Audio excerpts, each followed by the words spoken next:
Heyo. Good morning. Good morning, good morning. So, hey everybody, it's me, Halfd0rk, that guy you know on the internet. So far, like, I got enough sleep last night, which is something I haven't been able to say every day this week. So it feels good. I'm going to pivot all that energy, the good vibes, if you will. And I'm excited to get started, so I'm just going to hop into it. So where we left off yesterday, and I did some things on my own, but we have kind of begun to flesh out this castle a little bit more. I'm definitely going for a Dark Souls vibe, and if you know what Dark Souls is, you know. But if not, this entire map is going to be based on kind of like an RPG where you're gradually making your way through a level or an area. And as you go, the monsters are going to get tougher. They're going to hit harder. Halfd0rk? How are you doing today? Hey, Wicked, what's up, dude? Joining us in the chat. Welcome in. Good morning. Aze is here too. What's up, Aze? So we're just now getting started. I want to make randomized loot today because that sounds very fun. So I'm going to make a chest that will drop a random piece of equipment, which we already kind of worked on the mechanic earlier in this map. This one over here. Where is it? I have it up here in the air. I should probably move it. Hey, Sparky, what up? But when you talk to this weapon rack, it's going to spit out a random weapon. And right now I have it set up to be one of these legendary Blaze Games weapons. So we're going to recreate that mechanic again. And this time we're going to put it inside of a chest. And so that weapon rack might get moved. Or perhaps this weapon rack will spawn something simple. OG! Welcome in, OG. And Raiders. Good morning, V. Just Vox. How you doing, V? Hey, look what we got. We got Karatros, Mr. Merrick, Archerflu, Mage Mantis, and the OG himself. Welcome in. OG Shakespeare. Halfd0rk? How are you doing today? Hey, Archerflu. Joining us in the chat. I'm doing well, thanks. But OG, I peeped your stream this morning. Do you have like a little talking avatar on the bottom? I was trying to like make out if it was talking when you were talking, and I think it was. So I was curious. But yeah, how'd your stream go? I saw you were making like an anglerfish. Woke zombie, heyo. What up, woke? Woke zombie, will you share your syringe with me? Well, OG, you fooled me. You fooled me. Well, I hope your Vox art is going well. So, OG, I know you're in the Creator Fund, and I have a question. I don't know if you have an answer, but either way, I wanted to bring this to everyone's attention, because I thought it was interesting, at least. So if we go to the Sandbox Marketplace, first of all, the Pororo stuff dropped. Holy moly, this one's selling out, actually. The Pilot Pororo. So if you got 500 sand to just blow, this might be worth buying. I thought about it, not for me. But if we scroll down, one of these assets here was minted without a catalyst or a gem. And this was new to me. I didn't know you could do this. So they minted it meaning they could sell it here on the marketplace, which I actually like this asset a lot. Because they put custom animations on it. Like, I hate to say it, but not every asset has custom animations. This one does. So not only that, it has 0 catalyst, 0 gems. So I'm not sure if you know anything about this, OG. But like literally every other asset on the mint, like I'm going to sort by lowest price here. Everything has a catalyst and a gem. Catalyst gem, catalyst gem. All of these have catalyst gems.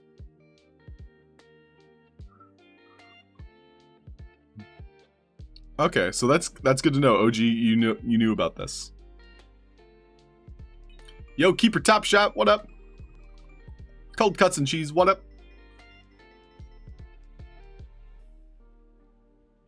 But yeah, like I'm just looking through the cheapest stuff. The only other example are these. It's not the only example, I'm just saying the first one we see. These are qualified as art, which someone had asked in the Game show, like, hey, what's the difference between art and, you know, like normal assets? I think art doesn't have animations. I could be wrong though.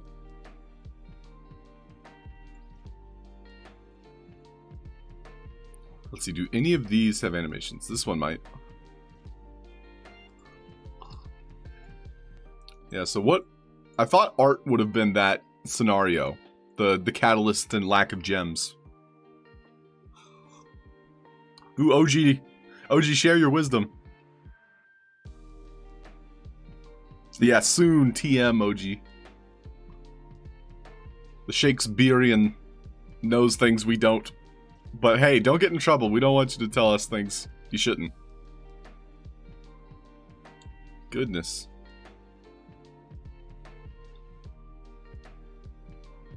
I like this a lot. I'm not sure if I like it 5,000 sand a lot.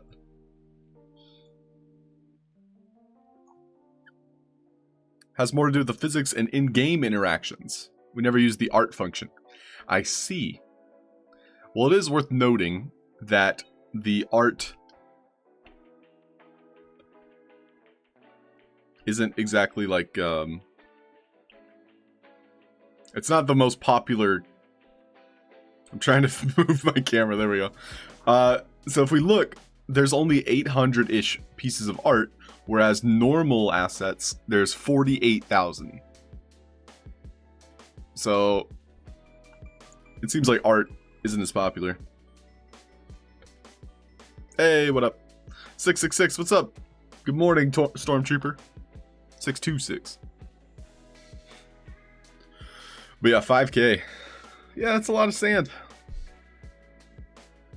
But yeah, the Pororo stuff dropped, so I wanted to point it out.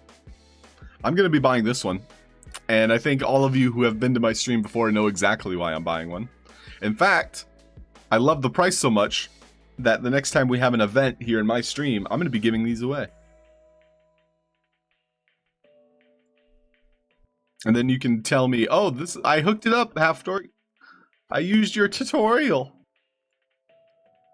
It's got, you know, a little bit of green. Oh, Mr. Merrick, thank you very much for asking. The interview went well. Long story short, I tried to refer someone else, and the person that got referred thought it was spam. So that caused a little bit of confusion. But yeah, the interview went well. So well, in fact, that they asked me to like refer them to someone else to talk to. I referred them. The person that I referred just imagined this as spam and a scam. And so I was trying to help, and I'm spam and scam.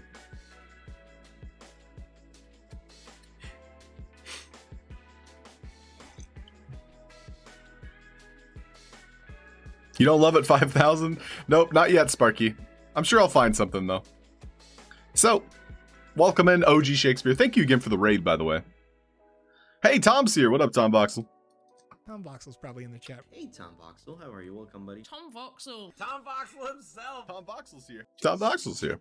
Now, if you guys haven't followed OG Shakespeare, big shout out. Thank you again for the raid. He was working on an anglerfish this morning. I'm going to try and wake up earlier. I actually got plenty of sleep tonight, or last night. So I'm feeling good. Ready to work. Work. So what we're going to make, I think, to start out today is going to be a randomized loot that comes out of a chest. I do wish I had a better chest. I play video games. I promise. I promise. I'm just. So let's see what chests we have. So Sandbox gives us 2. If I recall, this particular chest, this treasure chest, it doesn't really have the right, like, naming conventions, but we're going to go ahead and take a look at all of its animations. So it has a close and idle and open and opened, much like a chest should. So let's have opening animation, we'll do open. Closing animation, we'll do closed. See how it looks. And then same thing here with this chest, which this is likely going to be the one we use. This is the Sandbox default chest, really. But I might end up making my own. I would kind of like to make a classic looking chest, or we can go into the Sandbox Marketplace and see what types of chests are available. Ooh, a mimic. This will be a fun boss. Let's take a look at it. We got 8 pages of chests here. Your chest is fine as it is. Thanks, Tom. I was thinking about getting some natural chest enhancement, but I'm happy with it. The Shrine of Truth. Ooh, I like this chest. I'm gonna take a look at that one. That one looks good too.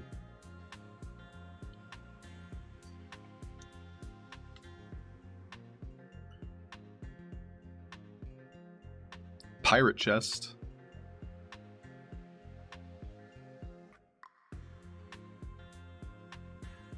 But I kind of want to make my own. They all look very similar. I'm not gonna lie. But making my own might take some time. Ancient stone chest. Like that. Large medieval chest. Alright, this is the last one we'll look at.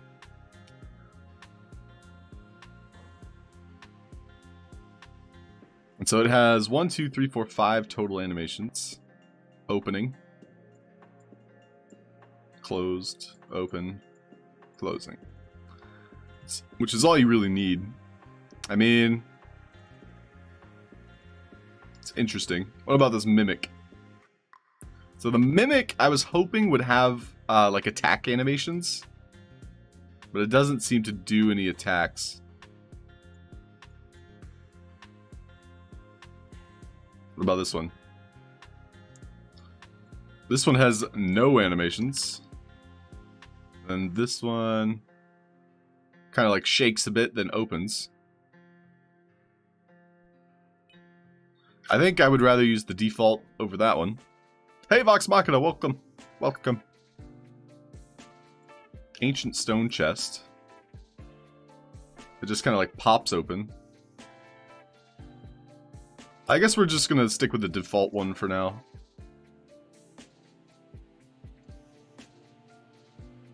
So, let's just take a look at these. We're going to add a door behavior to this one as well. And so when we interact with it, it's going to open or close. So let's see what those look like. Yeah, that looks fine. And so then what I'll have is it's going to like spit out some armor. And we'll tweak that. This treasure chest also works.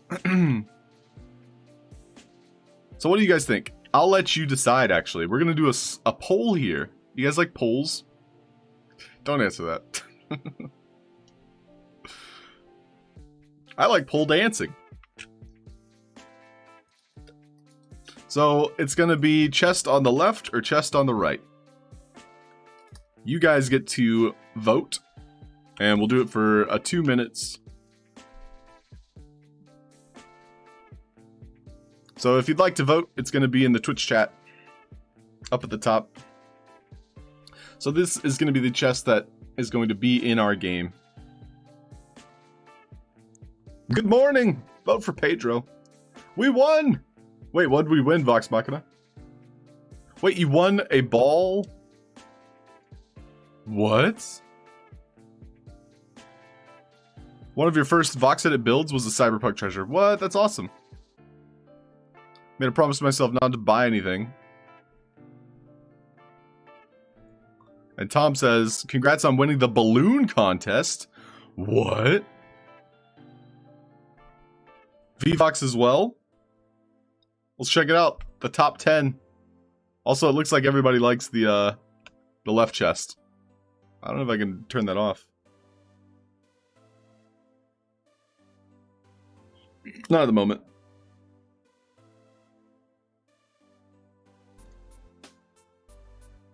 Terminate. It'll turn off in like 2 minutes. So you can still vote. But we can scroll all of these balloons real quick. So here is our list of winners. So Ziki Song, Giddyvox, Eslays, Graffetta, Vivox, DM Archer, 22PH Momo, Kajoy Kajid, Vox Machina, and QCat Rainbow. Congrats, everybody. There were so many like submissions for this. What a fantastic contest. But yeah, we know a couple of these names. Big grats. Well done. Let's see if we can see a picture of them. It doesn't look like they shared the pictures. It's in the next post.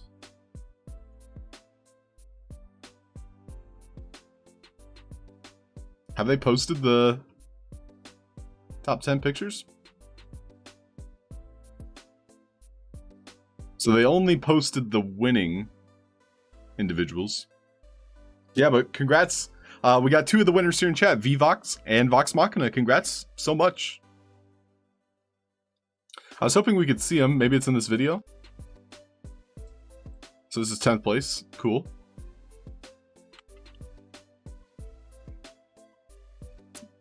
Nice pufferfish. Another pufferfish. I'm seeing a theme here. They like the animals. Or like faces. That's cute. I like that one a lot. Oh, the fishy. Great texturing there. Oh, sci-fi. Damn. Okay, I take it back. Not an animal. Wow, that is detailed. Well, I love the airship idea. A jellyfish air balloon? That's next level. Second place. What's first place? King Dada. With the first. Congratulations on first place, King Dada. I love simple typos. But it's like pirate themed. I love that. And you have like a skeleton attached to it.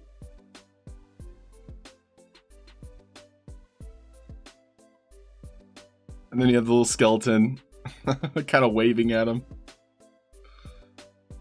Oh, congratulations. That's epic. I'll retweet it. Alright. Well, the people have decided we're using the chest on the left here. Get out of here. So what we want to do is we're going to set up a series of messages. And I'm going to go ahead and pick out some armor here. Ooh, I actually didn't publish it. But this was one of the first, like, characters I made. That, you know, I spent hours making. And this was for my game Runeblade. So I actually exported each piece of armor here. I guess I just never published it.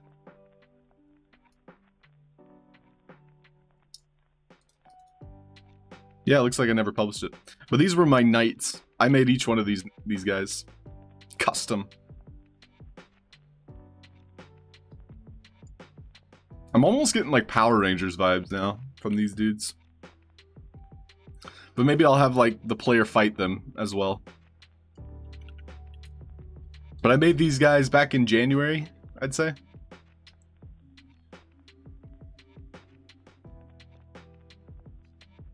There's ways I can improve on them too.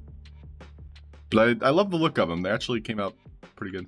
But as for armor, I guess for now, we'll use what we have available. So I have an Xmas Knight hands, Xmas Knight legs, the rune ranges. Oh, Iziology. Now you're talking my language. Yeah, VVox, I think the jellyfish was my favorite too. Like that's such a great idea. And then it had the animation of the floating. Very well done. So maybe we'll do like the coin might be, ooh, like we could go with like a randomized loot table. So a loot table meaning like if you were to open a chest 10 times, this coin will be 5 out of 10 times. Then the hands might be 3 out of 10. And then finally, these leg pieces might be 2 out of 10. And so we can simplify that. And maybe just do like 5 kind of options here. And so it's going to be randomized. When we open up this chest, it's going to turn off our randomization. And spit out one of these pieces of loot here. So I want to make sure I'm facing it. There we go. So one thing you also need to keep in mind is when you put a door mechanic on something, it automatically adds an indicator. So you'll probably want to remove the indicator. Indicator just gets in the way. It was a very good contrast, and everyone who participated, I'm glad you did. So great job. Good on you for putting your art out there. And I wish you all the luck in the next one. But yeah, I know a lot of you are likely working on something right now. So good luck. You deserve it.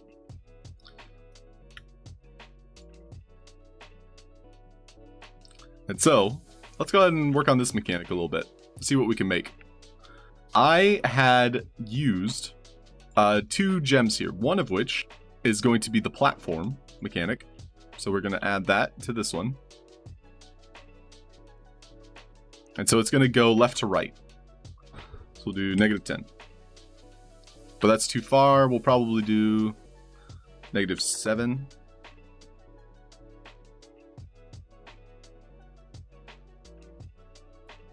And sure, we'll have 4 coins. Heyo, Nervex, welcome in. Hey, you guys. And so, this platform is just going to be bouncing back and forth between all these options here. We wanted to start and end, basically, in between them all. And we're going to attach a gem to it, so this one here, that would detect whatever is inside the range. And so I think I'm going to tag all of these with chest 1.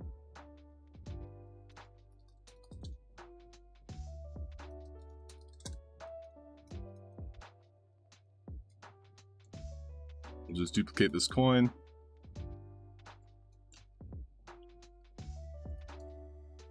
And then I'm going to attach these gems together. We'll call it gem chest.1. One thing I might start incorporating is one of the gizmos that was published recently by Codazine of Tempest Studios. So we can take a look at these. The first thing that comes to mind, what comes to mind for you? But looking at these assets, my first thought is messages. And so I would likely add, if something was speaking, for example, or if I had a particular detect entity or a particular asker behavior, I would probably use these. Yo, what up? I also made this last night because I kind of had a similar idea. and I wanted to at least make it and try it out. But this to me also speaks message, or like, hey, this thing speaks. And I could maybe even use this on a character. So, such as Nervex's Patrolman. What if I had him speak? So this chat bubble would be above his head. But then it would go away after the character talked to him. So I made that last night. And we can probably set that up too. This will be a plant behavior actually. So I'm going to make this a plant behavior, but it's going to be Nervex74 chat. So this is Nervex74.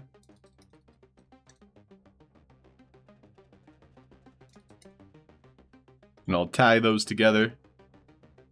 And so if we interact with him, the idea here would be it would remove this chat bubble. So it's going to do a plant behavior. And then when we interact with him, it's going to send out that kill message specifically to this chat bubble, which we can do nervex.chat.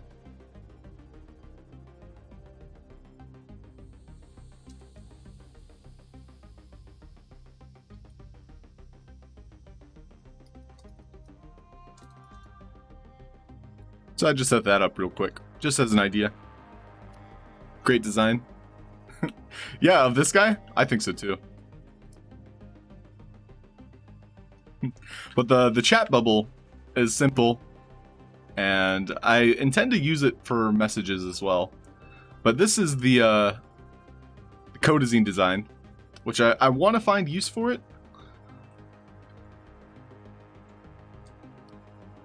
So let me know if you guys end up using the Tempest Studios gizmos. Hey, welcome back, Vox Machina. Welcome back. And now, let's take a look at our gems. Got Gem Chest 1, and then we have Gem Chest 1 Platform. And this one is the Broadcaster, which I've begun to do MB for Message Broadcaster, NP for Number Pad. And so for me, I'm trying to create a good organization system. Hey Toby, what's up, dude? Welcome in. Mage Mantis, how would you make a player wear armor? Can you parent objects after spawning? So Mage Mantis, you'll want to be incorporating the inventory system. So the inventory system, you know, by default is I on your keyboard. But let's go ahead and take a look at that. So if we were to jump into game,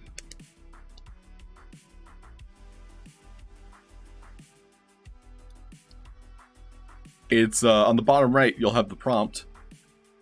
Oh man. So my idle animation, if I have any sword equipped, it just stabs it right through my head. But yeah, just double clicking armor weapons attaches it. You can also drag drop it. If you just drag it onto the character, it'll swap it out.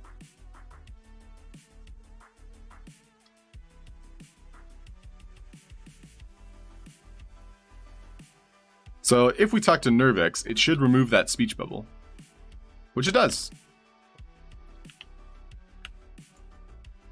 Death by idle, true, cold guns. So I like that kind of simplicity. And this was kind of an idea that just, you know, occurred in the last few minutes here. But just having this like speech bubble kind of like invites the player to talk to this person.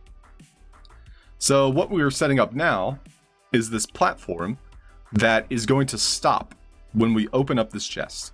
So we're going to walk up to this chest, we're going to interact with it, which I'm kind of curious what the limitations of the interact trigger is. So this is the default to the door, but if I remove trigger, it should still work. And it does. But by default, it has a trigger on it. So I'm curious, you know, why, in a way. Because I just removed the trigger, as you all saw. And it still worked fine. But yeah, these are the questions I like to, I don't know, break down here.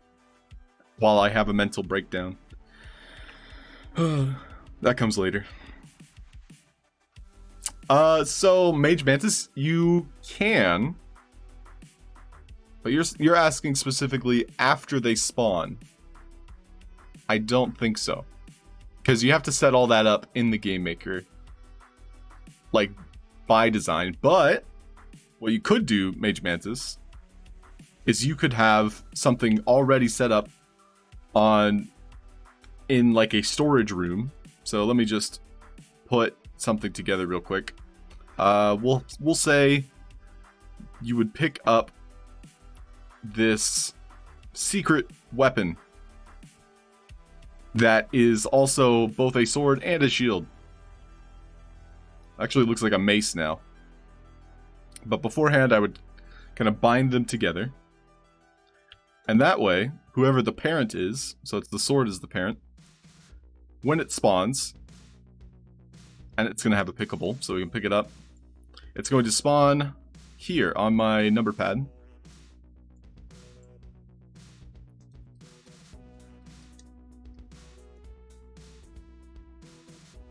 And then I'm also just going to make it spawn immediately. So this will be detecting me, the player.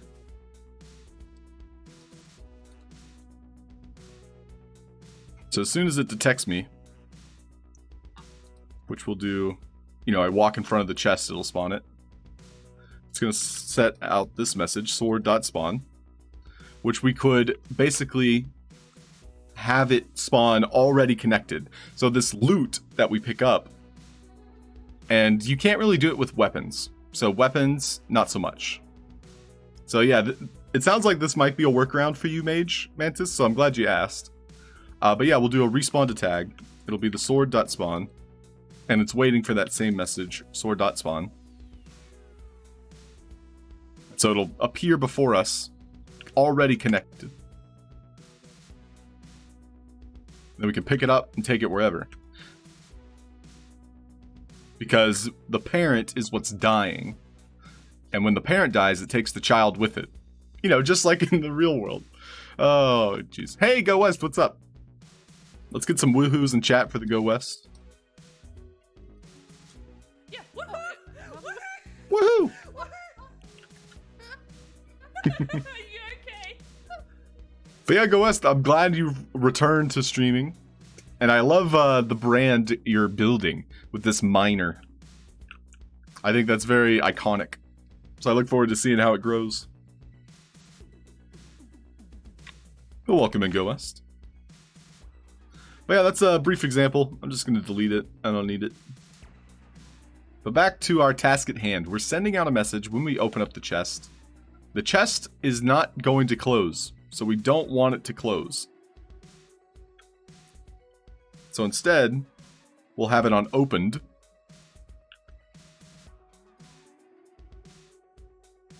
And what we can do... Hey, Jayona, welcome in. How you doing? Is we can have one of my chat bubbles here, which I will place precariously above it.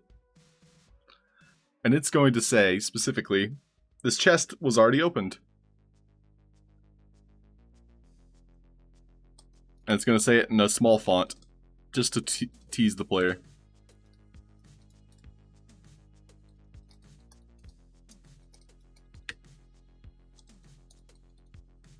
And so that's going to occur once we've clicked on the chest more than once. So I'm basically going to tie two messages. One is going to be the chest.1.open.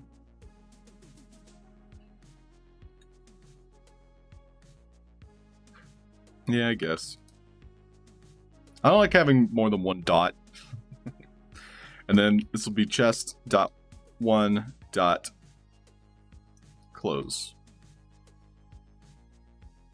So if the player were to interact with it more than once, so chest.1.close, it's going to spit out that message.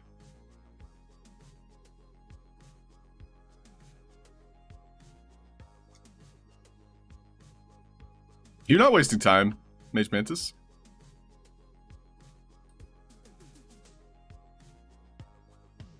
In fact, I appreciate any questions anyone here has. So thank you for the questions. It helps us all learn together. Go West was going to be streaming and building again. Love it. I think streaming can be either a distraction or it can help motivate you. So if you feel as though people are watching, which, hi people, thanks for watching. It does help. But it can also be a hindrance. You know, depends on the day, really. Okay, so we're setting this up. I didn't like the size of the font, so I changed that. I'm also going to center it by hitting Shift-Enter at the first space, the first line. You can see my blinking cursor here. Enhance! But you can see my blinking cursor here. I'm doing Shift-Enter. And that will put a line break so that the words themselves start in the middle of the sentence. So we can see how that looks in game. Also, I noticed with my chest, if I have the closing animation as something other than close, it's going to look odd. But I also don't want there to be more than one interaction. But we can see here, I open the chest,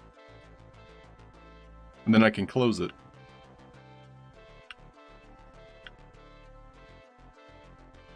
I would rather have it as a one-time open, and then it just remains open. That's personal choice. And yeah, Toby, welcome in. Hope you're doing well. Jayona from Bangkok, welcome. Hey, O24, what's up, dude? How's that Duntadon doing? Okay, so with our chest, when we interact with it, it's sending out a message. That message is chest.1.open. We want that to be received by this message broadcaster here, which is going to send a chest.1.loot message. And it's waiting for that chest.1.open message. So when we interact with the chest, for one time and one time only, it's going to send out this message. It's a broadcast only once. And that broadcast type is going to be two specific tags. We already set up our tag to be chest.1. So every piece of loot in this little kind of like domino effect. And so we'll reduce the range by a lot. Let's try 0.5. And we'll put it directly on top.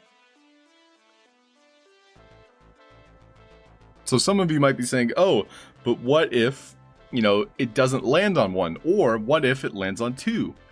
So we're going to explore some ways to prevent that. See if we can find one.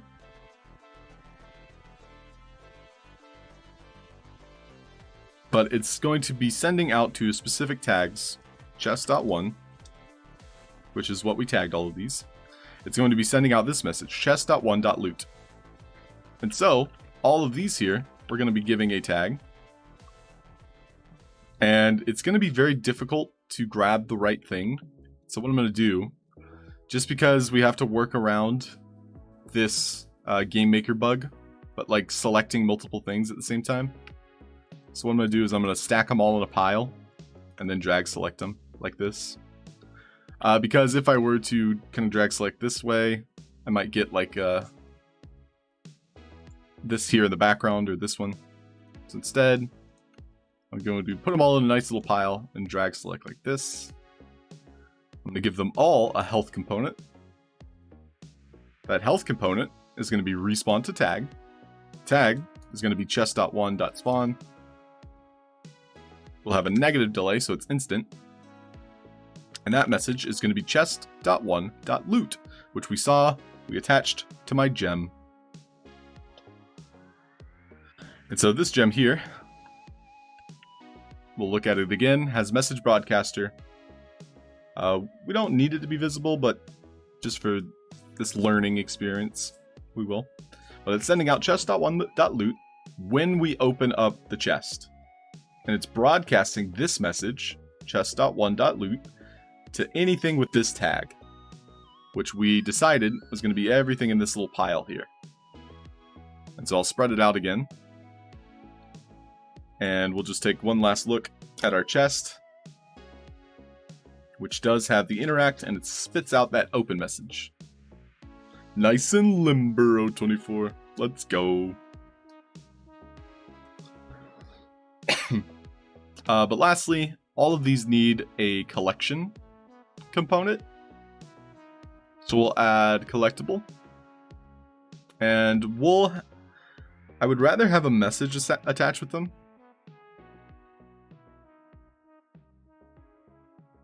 Or an interact. Interact's great.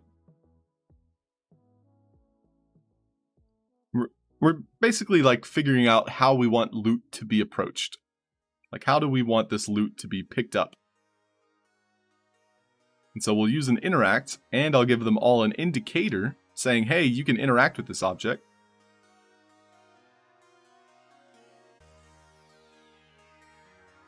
Loot.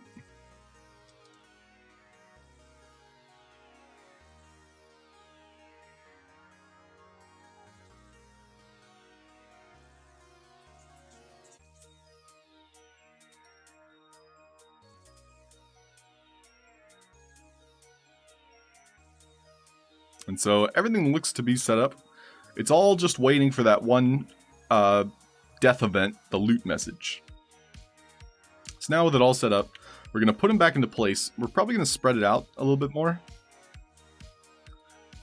And the way I have this kind of set up is just for example purposes and making sure we get the mechanic down.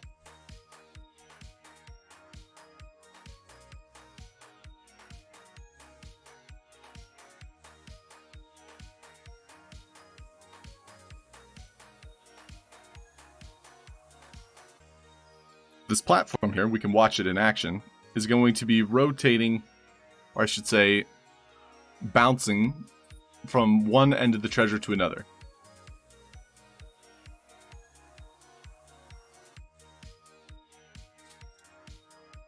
And when we open the chest, skadoosh. It's going to skadoosh, that is correct. We want it to send out a message specifically to the tags within range. We do want to explore ways of preventing more than one asset from spawning. But we'll take a look at that in a moment. And lastly, I want there to be a chest.1.spawn, which will have no collisions and be invisible. So in theory, it's going to spawn it in front of us.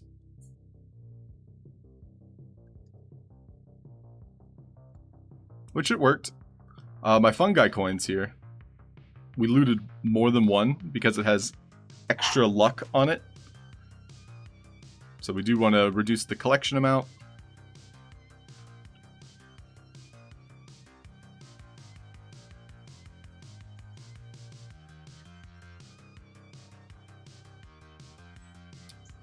Virtua Flu. What up? But yeah, like we can test it again. It spawns a coin in front. This time I'm going to time it with what I want, which you won't be able to see behind the scenes. So it looks like the timing does have to be a little bit more adjusted here, because it's not going to spit one out every time. And if we up the range here, it'll spit out more than one.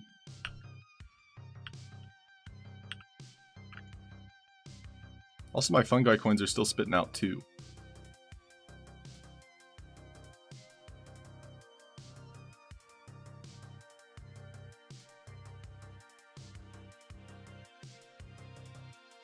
So we'll play around with this, but this is the idea we're going with. I kind of like the idea of randomized loot, but it might cause more problems, but I also enjoy the challenge. Oh, some of these don't have the collection. Collectible. How come this one didn't have it? We want collectible. We'll try collision for that one. And I'm going to change the speed of this.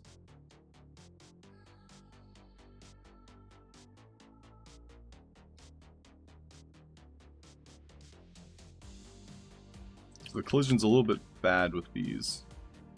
Hey, what are you doing? There's a dog in my room.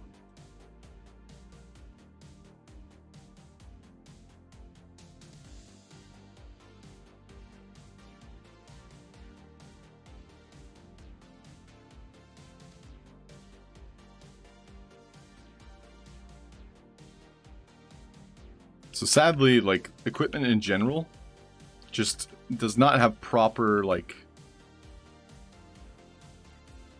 collisions when it comes to, like, picking them up off the ground, which we saw the same thing happen with my weapons. Show us doggo. Well, this was a different doggo. I can see if I can find the big doggo. One sec.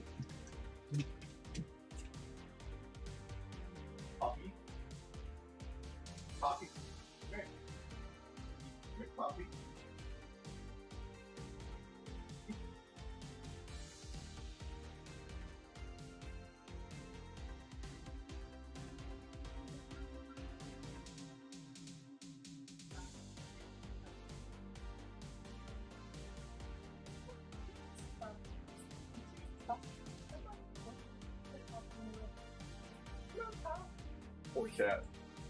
Looking good. It's not.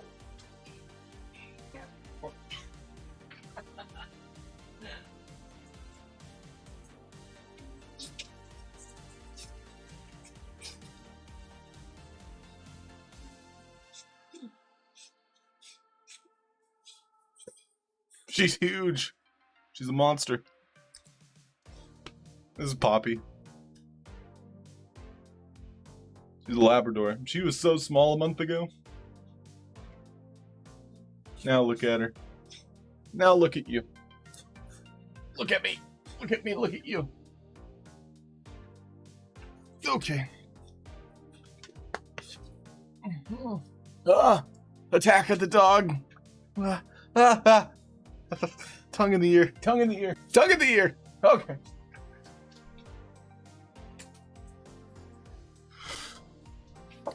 Woof.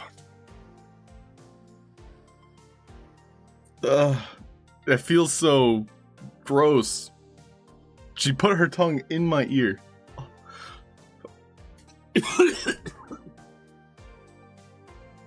And my cat is looking at me like I just committed a felony.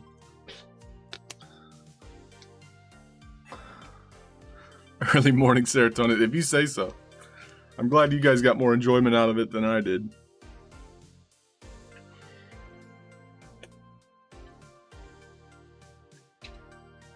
Yo, Drones Hyper, thanks for the follow, by the way.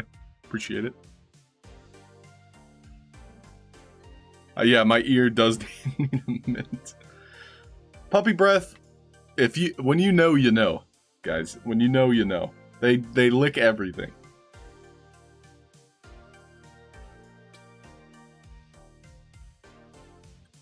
So, I want there to be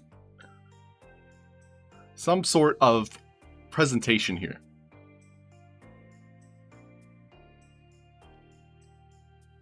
So for now, this is a bit complicated, so I'm going to simplify it as we work on the mechanic. Because this will be a mechanic that I work into a lot of things, if I can get it right.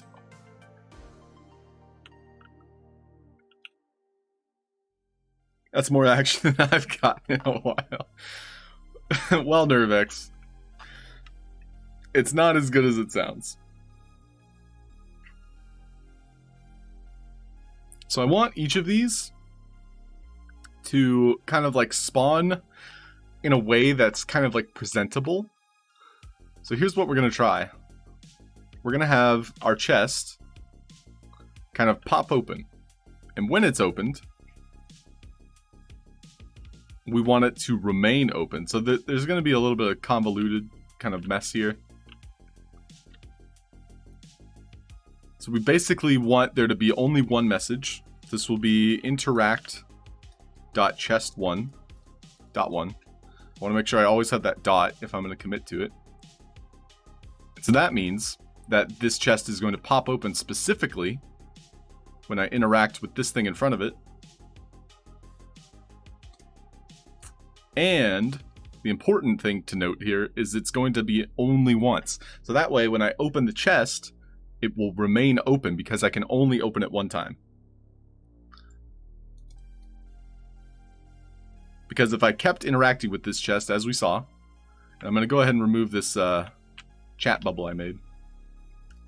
We'll add that for something else.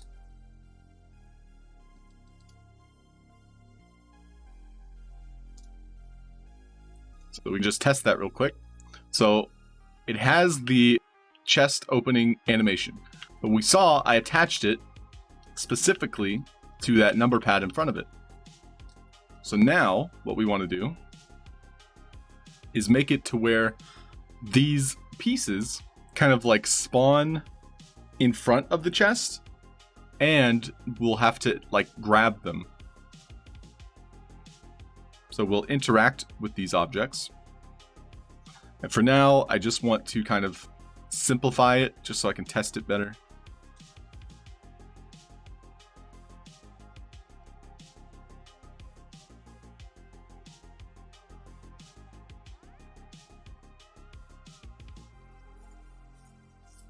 And maybe every chest is like a 50-50, like a coin or armor,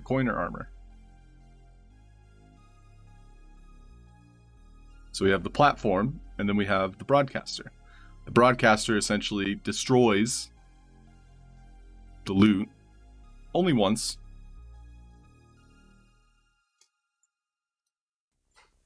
And that loot is going to spawn in front or on top of the chest.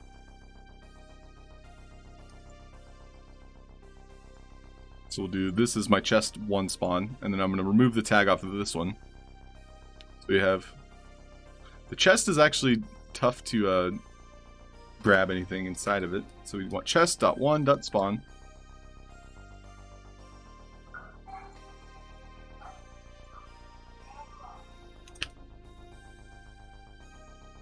We can label this one here. So chest.1.spawn.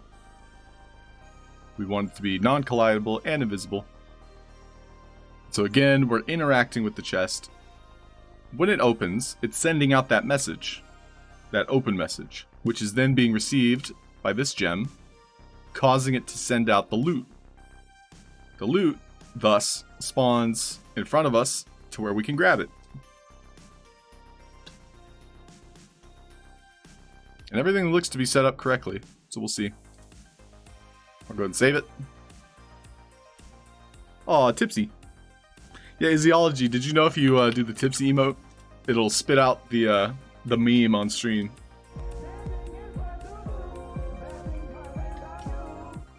And it stacks them. So if you guys spam it, it'll stack them. Hey, Ben, what's up? But they all have a timer, so we couldn't, like, loop them. I guess I could turn off the timer for a little bit. I don't know.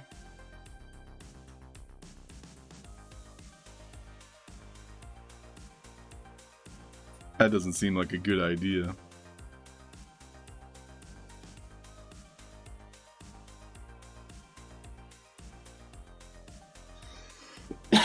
Excuse me. I'll just turn off the timer. We'll see what happens.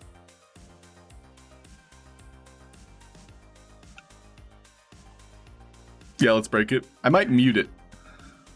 But then you get all the fun removed if it's muted. So you grab this, spawns the loot, you grab the loot. It did give me more than one though. I don't want more than one. Charge! Let's find out.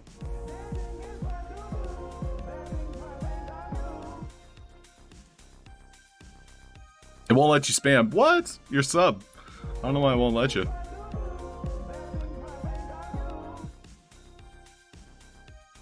Well, it's the thought that counts. So it's spawning 2 of these. Oh, it can't say in the send message. Gotcha.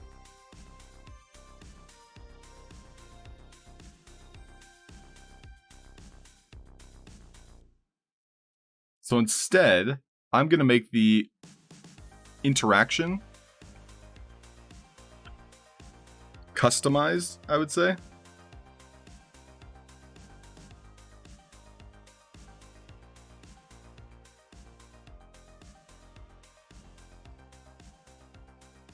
I'm unsure why it's spawning more than 1. So it's adding more than 1 to my inventory. And this asset in particular doesn't have luck on it. And the coin does. And I'm still getting 2 of the coin.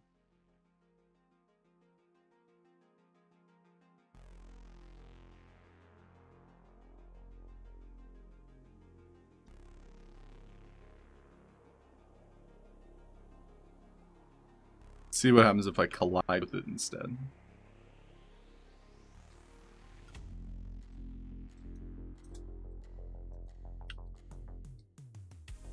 So yeah, this is back to the collision problem. That looks aight.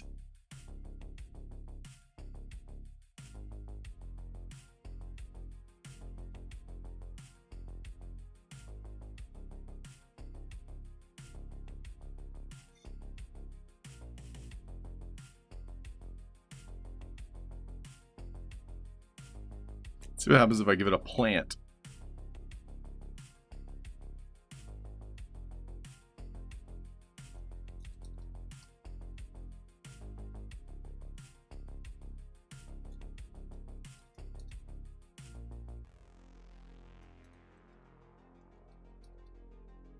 So if I remember correctly, I can't make messages interact with the same object. So for example, interacting with this leg piece here is going to be sending out a chest.1.collect message. I couldn't, for example, put a plant behavior on the same piece of armor, causing it to collect it.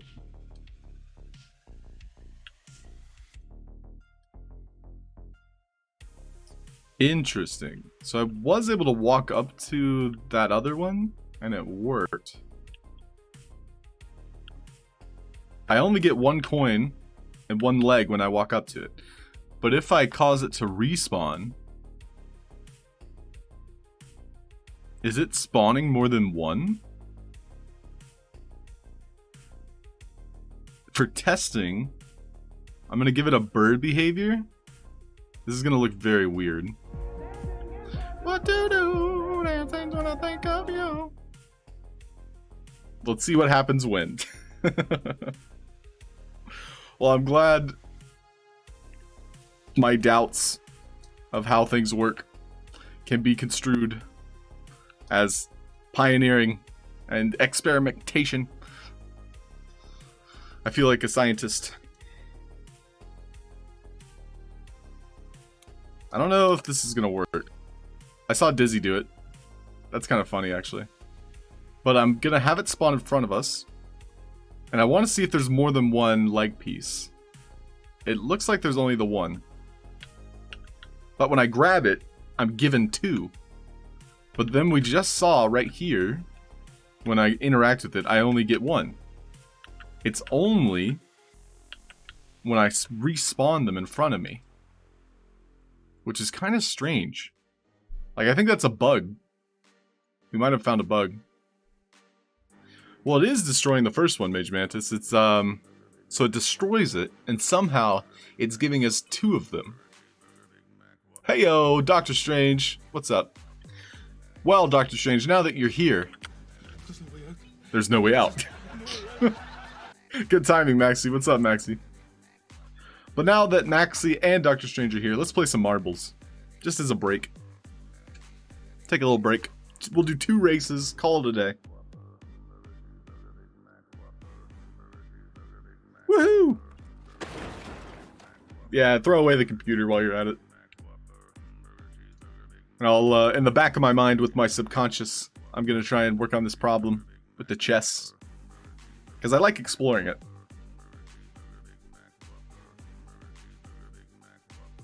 So any custom races? We haven't done community maps in a while. Yeah, let's try community map.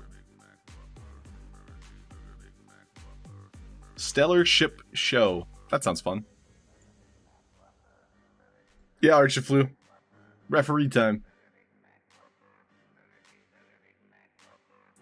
That's what we decided with O24 stream. This is what was his dance move. That referee emote. Alright, hop on in, everybody. Exclamation point play. Welcome to the Moon Show. Shot. Ayo, Jose's here. Darking's here. What's up, guys? Welcome in. Hey, Rodrich. How you doing? Chris. The Chris. TX Racer. Welcome.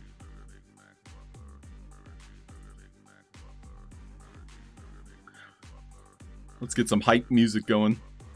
And we'll start up this first race here in a moment.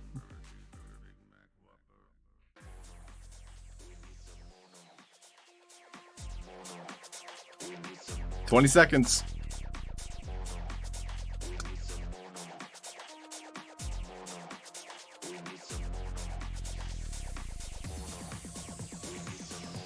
Good luck, everybody.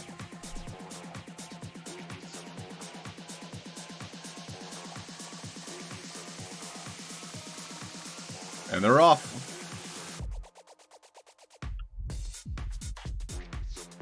Leading the pack, we've got Wicked Ben and Halfd0rk. And on the other side, Karatros, Nervex, and Jayona.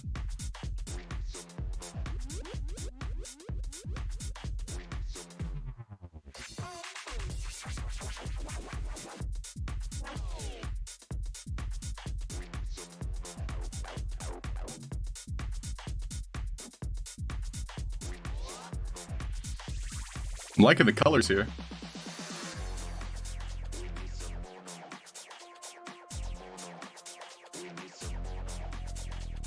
Wow. It's like falling out underneath them. Does that mean other people are gonna die? No. No. Oh, Archer flew first down the spiral space station here.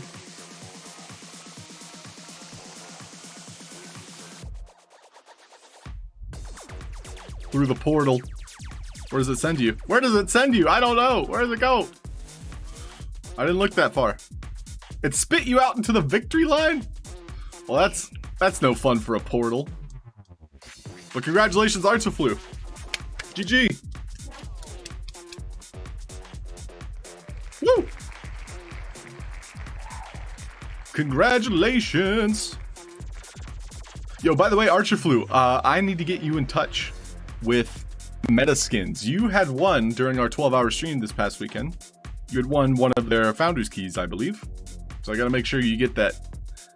But today, you've just won yourself a creator coin. Hey ho. That's the way it goes. Hey. So congrats, Archiflu. We're gonna play one more race here. Stick around. If you guys don't know what a creator coin does, well, too bad. Cinematic fast yard. Thrilling glowing lane. We'll just go down the list. Hyper engaging travels. Hey, Vizu! Welcome. Go ahead and hit exclamation point play if you want to join in while I talk about creator coins. So, creator coins. With one of them, you get to add a meme to my stream. I try to update them every Monday. You know, not every time does it go according to plan.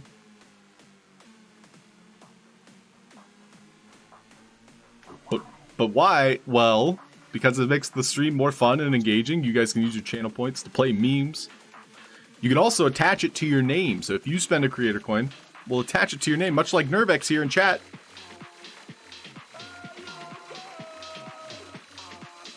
Do you have a list of the memes? I do, Nervex. I haven't updated it in a while. But check it out. In the VIP... Woohoo! Woohoo!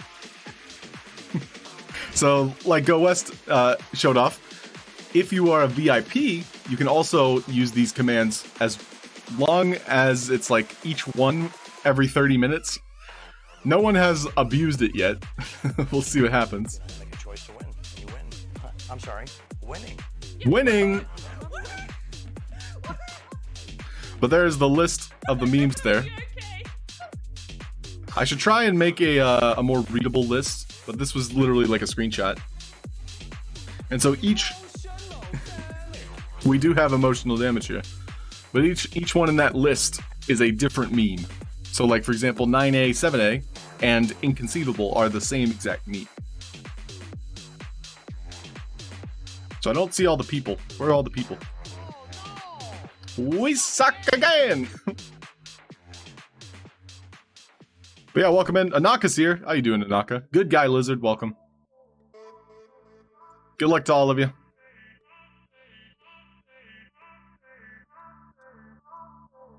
Alright, we're going down. Ooh, that's cool. It's like LEDs lighting up whenever you pass through them.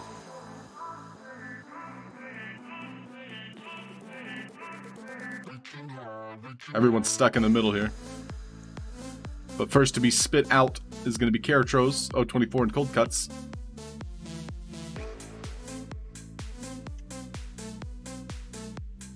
Whoa, this is weird.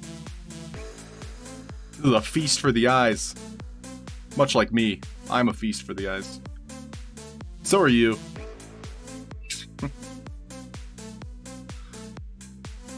Karatros, 024, and Cold Cuts leading the pack here. Going through this hyperbolic time chamber, also known as a pipe.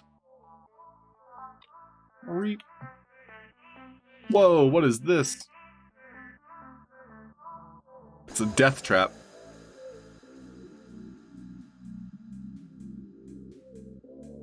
Karatros still making his way through. Oh, Cold Cuts just passes by him. Not even worried. Down the steps. Everyone's slowly catching up.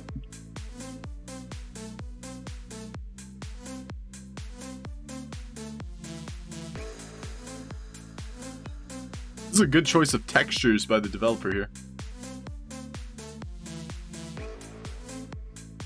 Also, the lighting is fantastic. Good luck, all. What up, Garnican? Ooh, Karatros finds his way right into the middle here. Well, look who decided to show. Well, look who decided to show. How's it going? Oh, please lick me. Fighting for it, but Karatros was the first to drop and the first to win. Congratulations, Karatros.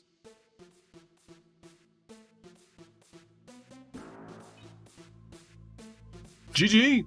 Hey David, what's up? So we got a couple more people popped in. I mean, if David wants to play again, we can play another one. Another one.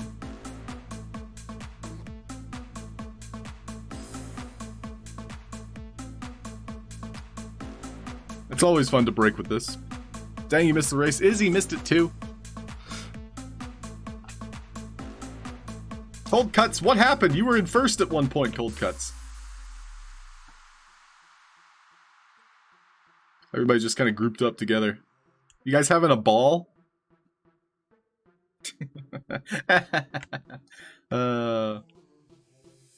Cringe.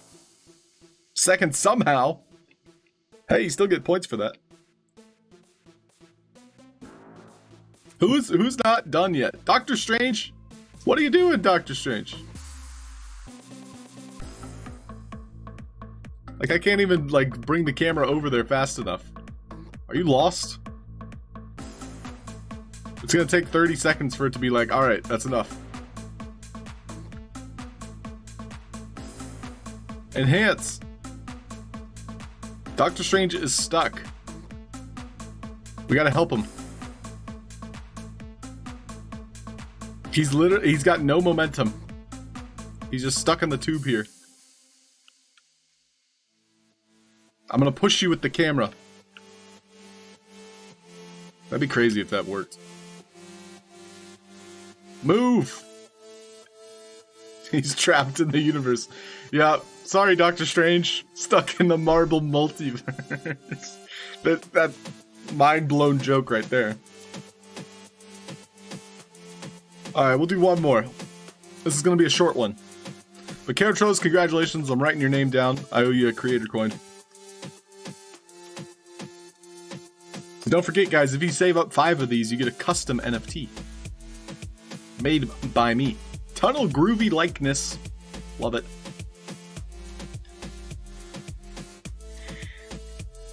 The camera has no collisions. I wish it did. But if you guys want to save up 5 creator coins, here is an example of a custom NFT made by me. This one is VOD here in chat. These were finished, so these are my final drafts. I have a couple I'm still working on. There's like 10 of them that are currently like in production. And we're making our way through them. That's Go West. Woke Zombie. Try to take over the world. And here's King of Crypto. But yeah, 5 creator coins. I'm making this for you. You guys have 20 seconds to join. 987 days here. Torrent Slayer's here. What's up? What's up, guys? Welcome in. 20 seconds to join. Do you guys not want to play marbles?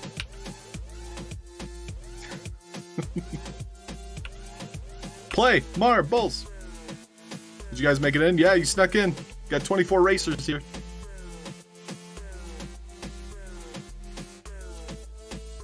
I'm slowing it down. Give you some time. All right, the racers are off. Maxi Mac, let's see it.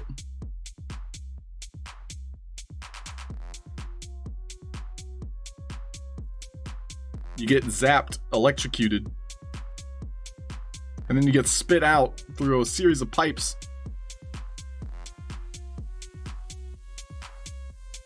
I don't even know who's winning right now. Maybe Garnican? I think Garnican's winning.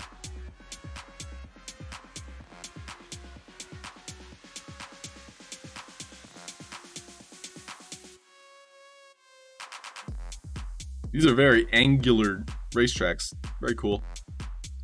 Looks like a lot of people fell off into space. But we have Mage Mantis now taking the lead.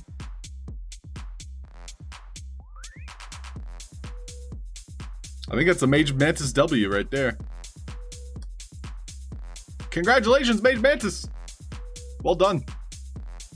Not with that luck.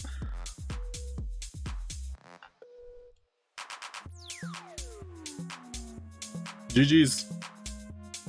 So Mage Mantis, I don't know if I have your wallet address yet. I'll just double check my list. But congratulations.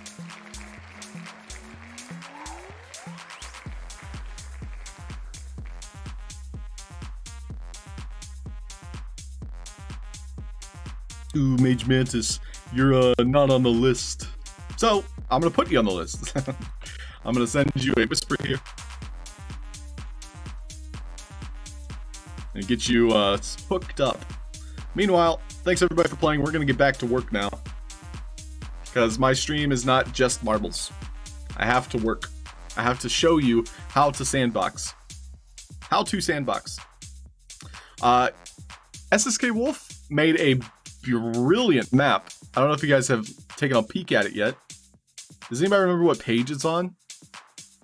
But the parkour is intense.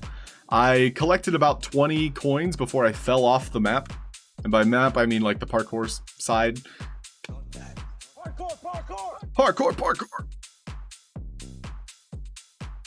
But yeah, I highly recommend SSK Wolf's map.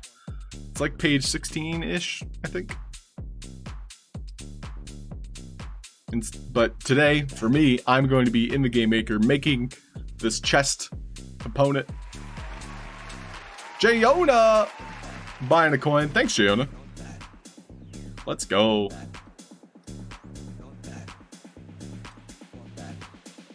Thank you very much, Jayona.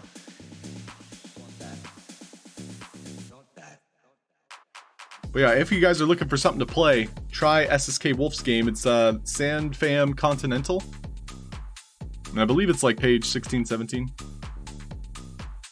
But yeah, I gave it a playthrough last night. Very fun.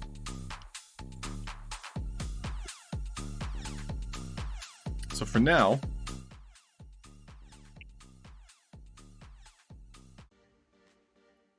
going back here, and we're going to interact with this chest. When we interact with it, it's spawning a piece of loot.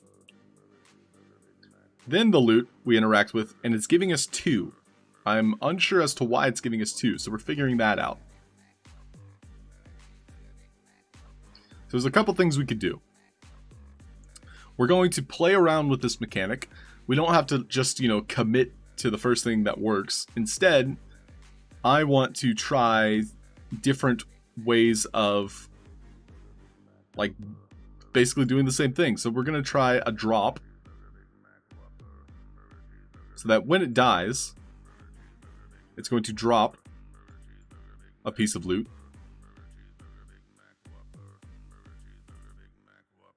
So we'll see how this interaction works.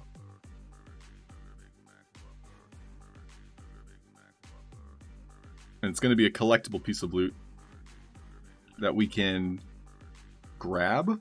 If it's a drop, it makes it collision. Interesting enough. Yo, what up, Game Dizzy? How's it going? How's your trip so far? Just for that NFT. Well, Izzyology, you just got to get good at marbles. Get good, scrub.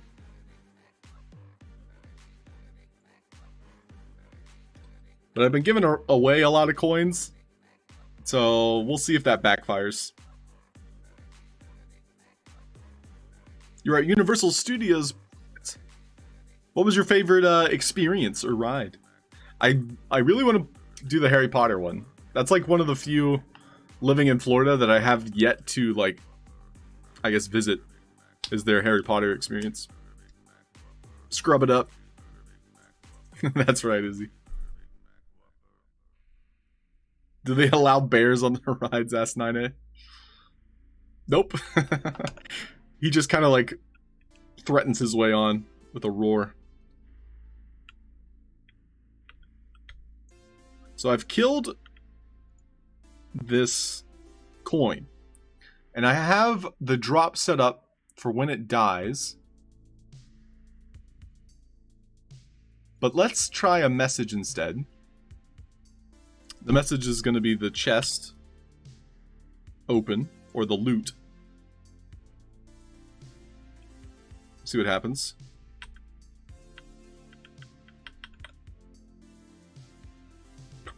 So that didn't work at all.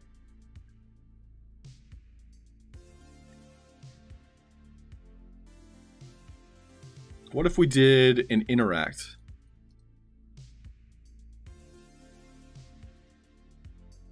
So we want it to spawn. I guess we have to set up the spawn, huh?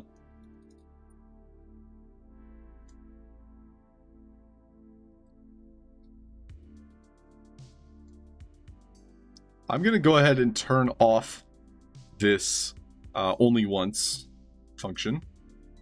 Same with this one. Just so we can test it without leaving and entering back into the game. So it's supposed to be causing this one to die still. So when we interact, it sends out interact.chest.1, which is received by this message broadcaster. Oh. It's received by this, which is then sending out the message to open the chest. Heyo, welcome in. Hey, Crypto G's art, welcome. Fear Alicia, welcome. Looking good, thanks Crypto G. We're working on chest mechanics. So like when you open the chest, it's gonna have random loot that drops out. Why do you have a half avatar? Oh, you don't like my half avatar? So my character here, I've been using this one since January. This guy, I should probably update him, to be honest. Oh, but we discovered whatever I have equipped, because my idle animation, it stabs me in the head. So we can see here, Help me! Help me! I'm dying. I thought I was so cool. That sword's looking hot. Still cool. Oh, thanks. Well, that sword I was using was not made by me. But still cool, nonetheless. So we want none. But the idea is we open the chest, it drops loot. And the problem we're getting now is I'm getting more than one. But if I were to walk up to these pants, I'm only collecting one. So for example, and I loot it here, I'm only getting one. It's specifically when I spawn it that I'm getting two. And so I'm trying to figure out a neat workaround that'll work for this chest. And so there's a lot of trial and error going on right now. I'm a zombie too, confirmed. You know it. But yeah, if you guys have any questions that I can answer, I'm happy to do so. I'm just kind of like exploring mechanics today. So we're doing an only once with this chest here. That is going to only spawn one of these items. That's the idea.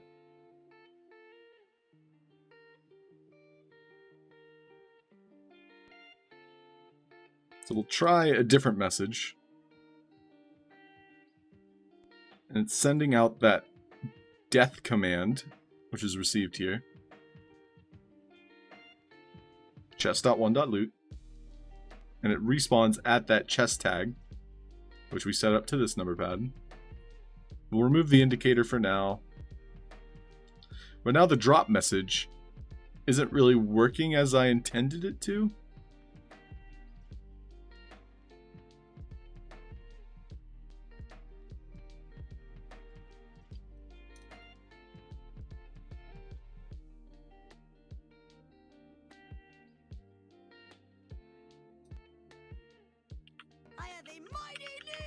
A mighty need. So now it's actually allowing me to pick these up. I think there's a delay here, but we saw I interacted with it. I have a fungi coin now. Is that a one-time thing? So the message interact actually worked there. So now I want to essentially test that and make it work. So what I can do is I'll have one of these spawn. And then I want to interact with this coin. But now it's not even doing that same mechanic. Also, I just duplicated it and it did the same thing. It's very inconsistent, which is strange.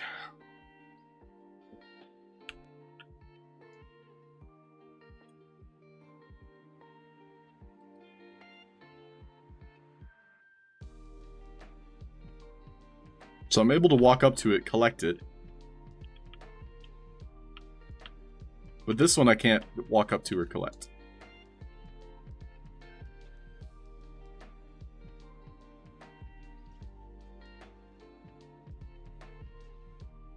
So instead, I'm going to try other mechanics until we find one that works.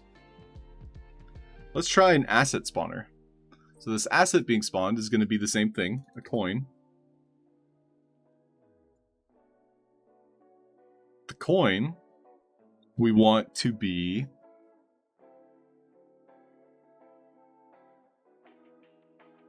using a plant behavior if we need to destroy it subtly, or it should just be a collectible, just being able to pick it up. We want it to spawn in front of itself, that way it just spawns on top of the player just gets it for free.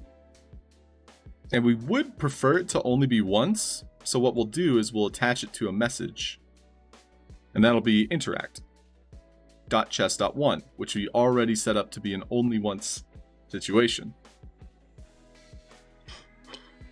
Wee woo.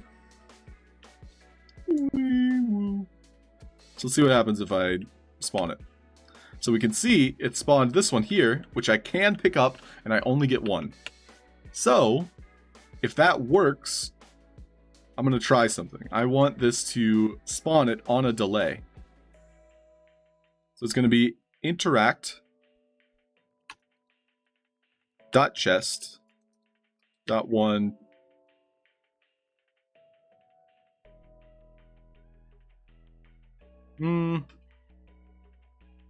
we'll do chest.1.loot. So that same message that we had attached to this here. So we'll see what happens now. So I've essentially delayed it a little bit. My timing was off.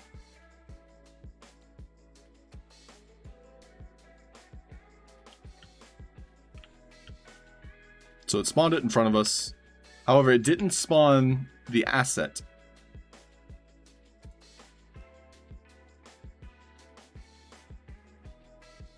Oh, nice game, Dizzy.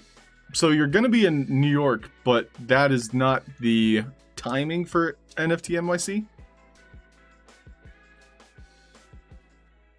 You want to see your centipede? Oh, Halfd0rk. Yeah, let me show you. So I made this yesterday. And welcome in, Halfd0rk. Nice to see you. Pop, pop. I made this, and I was working on a new mechanic with this cow. To where when you approach, the centipede was gonna like spawn underneath him. And kind of like eat the cow. I thought that idea was kind of fun. But that also kind of implies that this cow is just literally here to die. So I don't know how I feel about that. But when you walk on any of these cow pies, it's going to trigger this boss fight. And you might have noticed on the ground there's this white dot. So what I want to happen is for the centipede to go underground. And so this white dot is supposed to destroy the centipede. And it does. It basically makes the centipede disappear. And so what I'm working on with this mechanic is a way to make the centipede go underground and appear above ground. But there's a lot of timing that is random because we saw this white dot. It took it like 10 seconds before it finally ate that centipede. And so I'm still working on that mechanic. We'll probably revisit it. You may be worthy of that. Do not prove me wrong. Hey, thanks O24 for the bits. And then over here, I'll show you the boss. We basically completed this boss fight. So we see that there is a phoenix flying above the ground. And he's kind of floating in circles. Wizzy here is going to be like, hey, can you give me some phoenix feathers for my research? And I'm like, yeah, sure. How do I do that? He's going to be like, well, I got some ballistas, up there on the top. Just, click them. So when you click them, shoots out an arrow. The physics is a little wonky. But you'll hit the bird. You'll fall from the sky.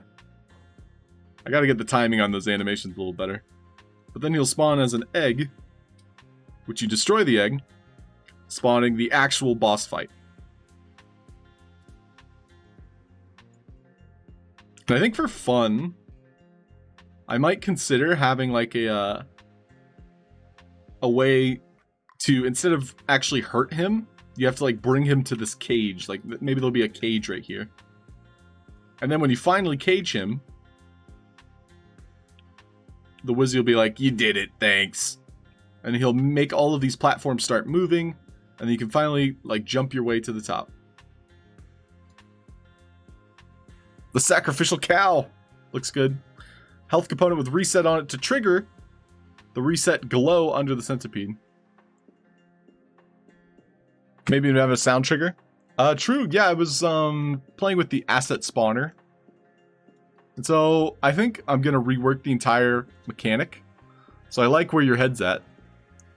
So use a health component with reset on it to trigger the reset glow. I was using the farmer. So the asset, this little guy roaming around, basically an invisible kind of like kill switch. for the centipede. But yeah, I'm probably gonna play around with that a little bit more. Maybe tomorrow. We'll see. But yeah, thank you for the suggestion.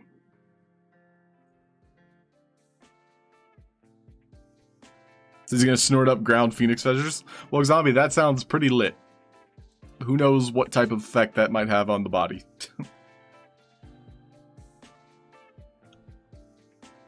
So our asset spawn is a chest.1 message. So instead, I want to send out a delayed message because we saw this worked. The asset spawner worked.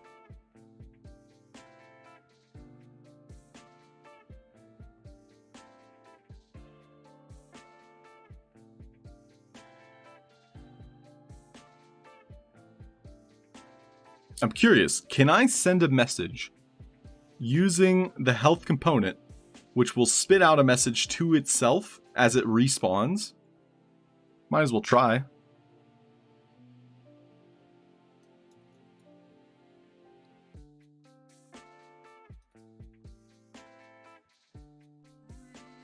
Wee woo. So basically it's going to spit out that same, or, you know, the next event.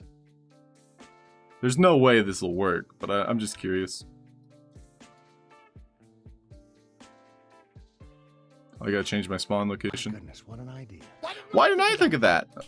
Oh, that's like a dead space right there.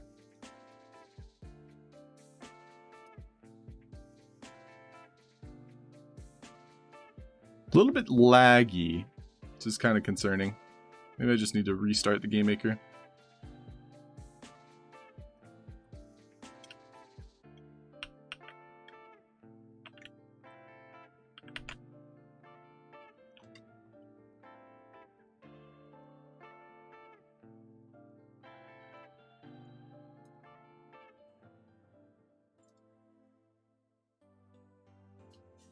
Oh, see you later, Game Dizzy. Have yourself a good time.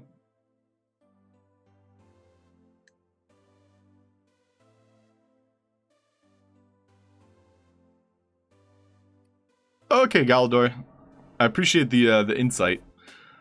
My mind right now is focused on this chest kind of idea, but I'm glad you liked the centipede, and maybe next time we'll kind of like focus on it. But I want to finish this one. See what I can make out of it. So it's sending out a series of messages here.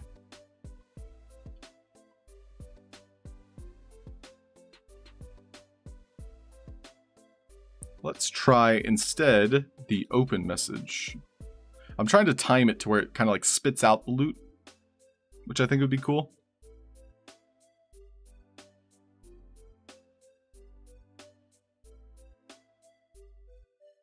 Oh, I mean, I have an idea. What if it literally just has the asset spawner in front of it? So this here is the asset spawner. So it's kind of faking it. So we'll say the coin, for example, will be one option.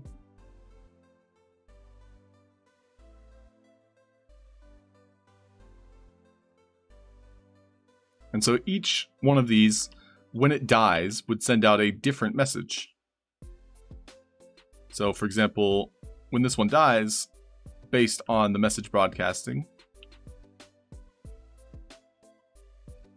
Yep, see you later, Game Dizzy. I want it to spawn the particular loot associated with it.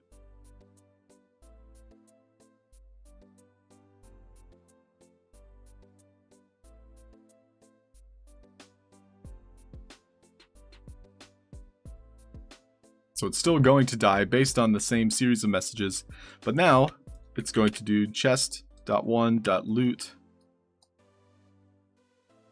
and we'll say 3. And then we can also make a third fungi coin here, which will go ahead and remove the asset spawner for this one. I'm pretty sure this will work, so I'm going to commit to this one. And this one will be chest.1.loot.1. So whichever platform this stops at, so whichever item this platform stops at, it's going to kill it. So we can see that it goes left to right. When it stops, basically when I open the chest, it's going to kill one of these 3 items. When that item dies, it's telling the chest to spit out a piece of loot. Easy enough. And so they'll each have a collectible asset.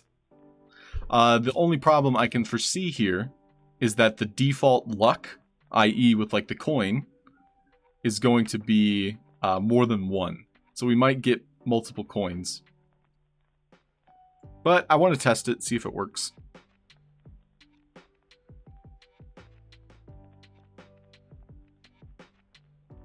And so for now, we'll just have the loots all tied to 1 just so we can test it. Whoops.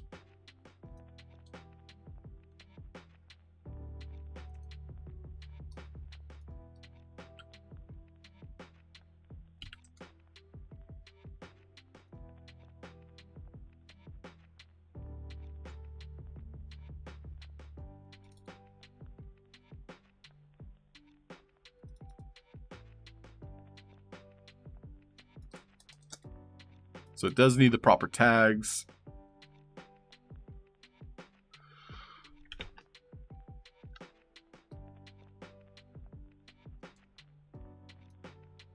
We walk up to it.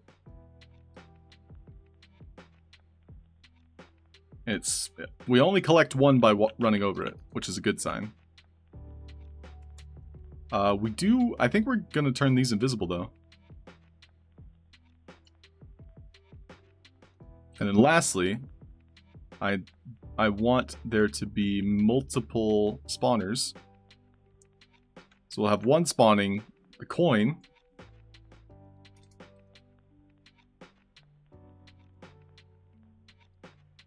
And the other is going to spawn the legs.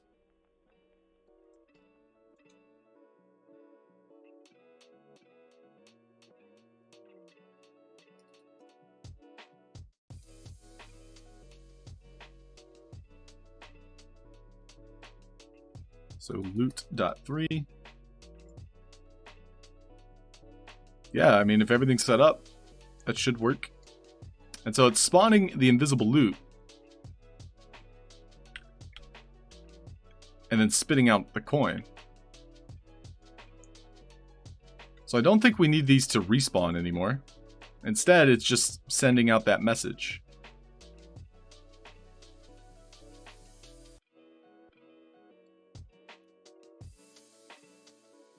But we could keep that respawn animation as kind of like an interesting spawn point, I should say. So for example, we'll put it underneath the chest so that it appears as though the chest is kind of like glowing as we open it. But because it's the spawn point, it kind of looks a little funky. So what I'll do is have the spawn point be the chest itself.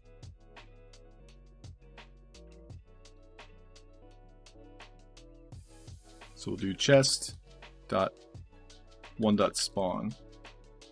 And I do need to double check this one. I'll remove it. Chest.1.spawn. Yep, we want to remove that. So now these assets are going to be destroyed. And when they're destroyed, they're going to respawn on top of the chest. But we don't see them because they're invisible.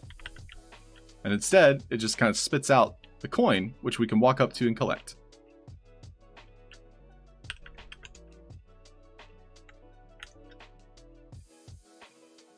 But there is collisions on the number pads still.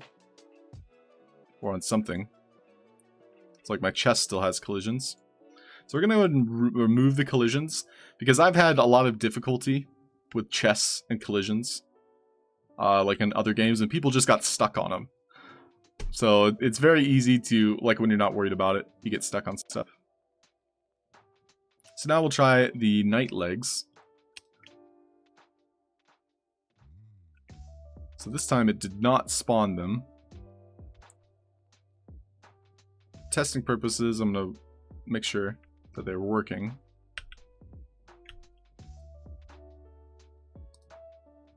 So we can see it's killing the legs, and the legs are spawning right there in front of us inside of the chest. However, it's not allowing us to pick them up. And so this goes back to the equipment part of things. Like the collisions on equipment is very strange. So if I were to kind of drag and drop these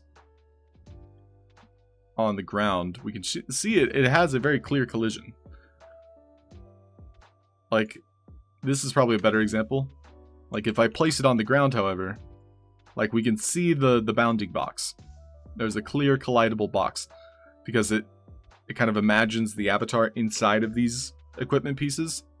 But then when I place it on the ground, it's kind of defaulting to a certain point, which completely adjusts the collision. So we need to kind of find a workaround. Also, I want to take a look here at the default collectible. So by default, it's sending out, it requires collision.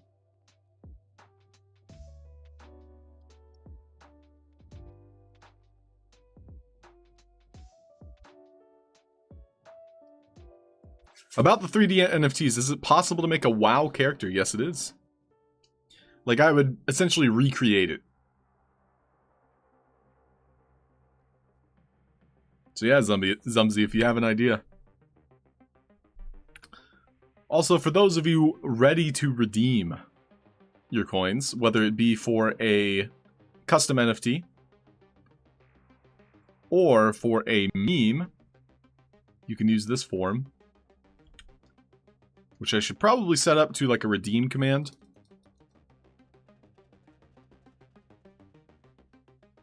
So Zumzy has an idea, something like that. Yeah, we can make that. It's not going to be exactly the same, but I'm going to try and recreate it. Using, you know, the tools I have and the wardrobes available to me. Pretty wow. Oh, thanks, OG. I try to provide custom utility. So our asset being spawned, these Xmas legs, I'm going to adjust the placement of from the asset spawner itself and see if that improves the collision. So we interact with this again, spawns the legs. The legs are still spawning inside the chest, so we need to adjust the spawn point.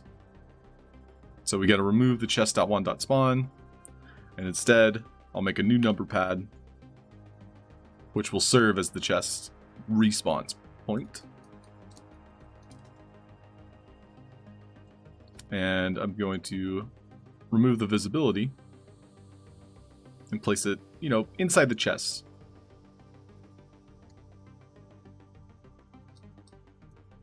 So now the legs are spawning inside. However, we're not able to collect them. So again, it's using the asset spawner behavior here.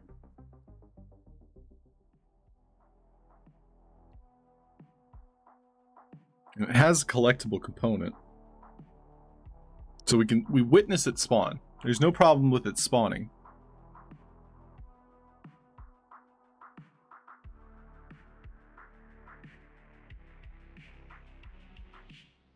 Or is there? Is this message not going out? Oh, I didn't set up the tag correctly. So that's why that wasn't working. So I can put this tag back on. Chest.1.spawn. And remove that number pad we just added. We don't need that.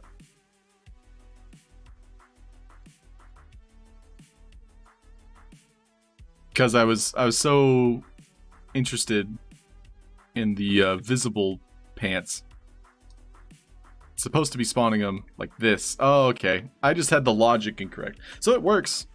Let me adjust a couple things.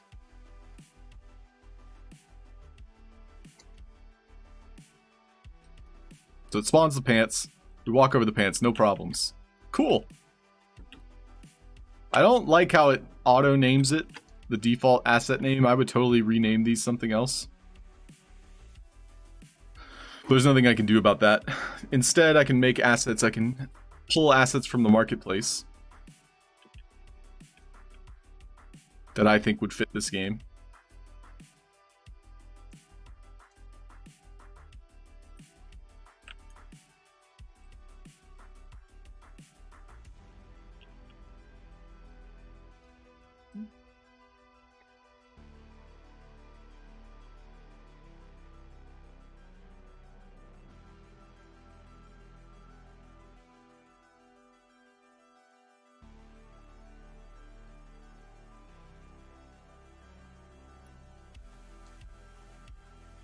I could also add like a stupid effect if I wanted to. I actually bought this recently, like yesterday. I want to add this to a boss mechanic though.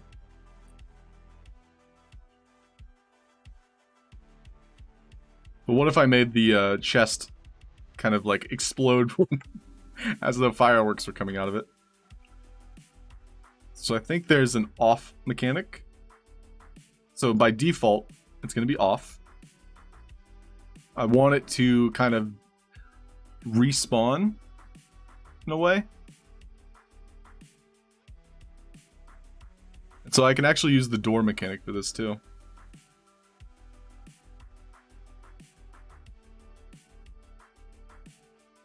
So same deal. We have this number pad in front. It's hard to click when there's so many different objects here. There we go. So when we interact, it's sending interact.chest.1. So I can cause this to have that same message, interact.chest.1, and it's going to play our opening animation.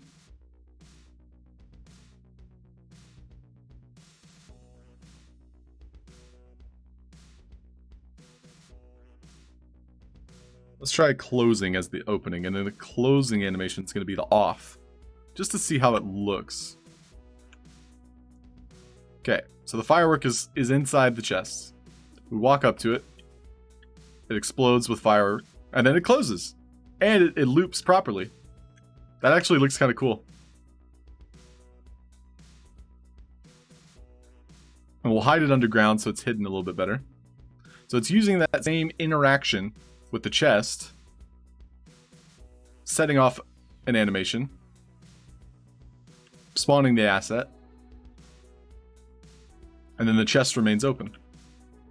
Also, I'm colliding with the middle part, which is actually an added bonus here. And we can't even see it. It's hidden underground, so I can hide it a little bit more underground so we don't see that black square. Yeah, I paid 10 sand for it. On the marketplace, it's actually more than that, so I got it on OpenSea. It looks good. Yeah, I like it too. Thanks, O24. So, with everything being said, the only thing that I really need to improve on is the idea here of spawning more than one asset. So I only want one asset to spawn, and sometimes we're getting two, sometimes we're getting none.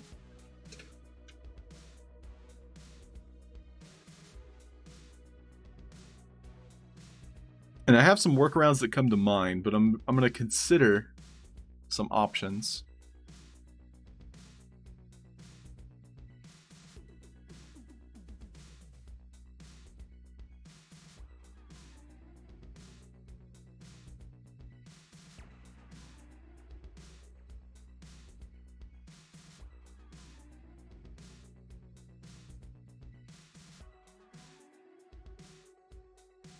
You paid marketplace price? Oh no, Wug Zombie, what's that at?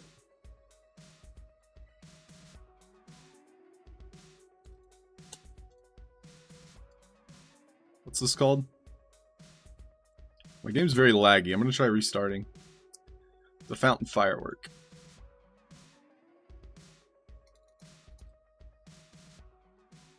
$36. So I did get it at a very good price. I'm gonna restart though. Yeah, 30 something. Yeah, I got lucky. I often, and this is, you know, I guess a tip. If you go to OpenSea,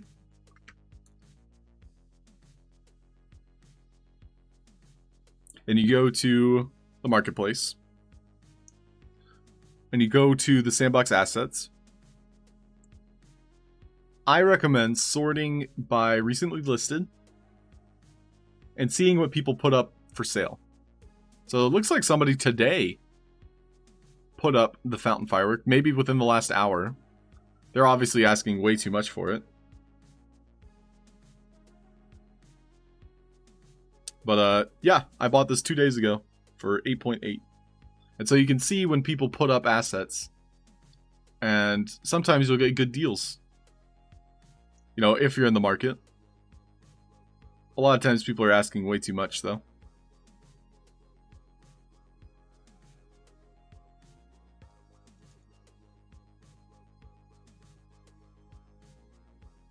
I'm there underneath me. No, Woke Zombie, I'm sorry.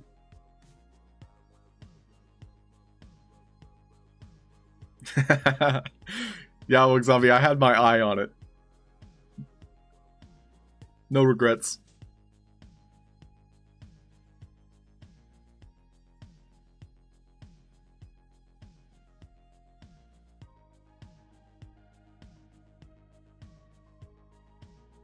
So I'm hoping this improves my lag. I was getting some serious lag.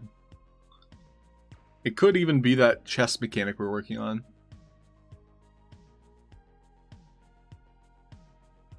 But it's good to, like, restart the game maker every hour or so. Like, this is kind of obnoxious for sure.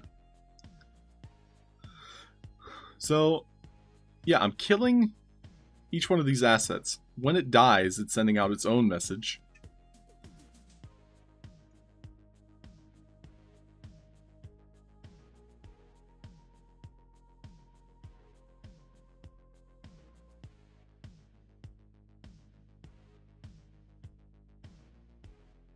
And the message is only going out once from this broadcaster.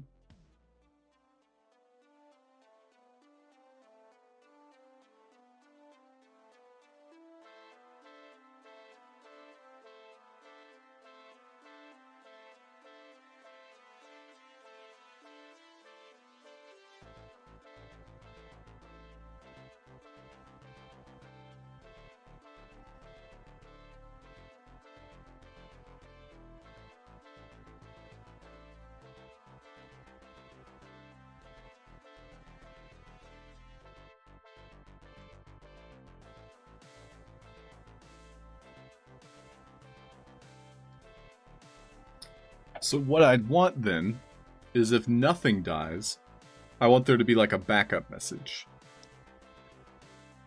So for example,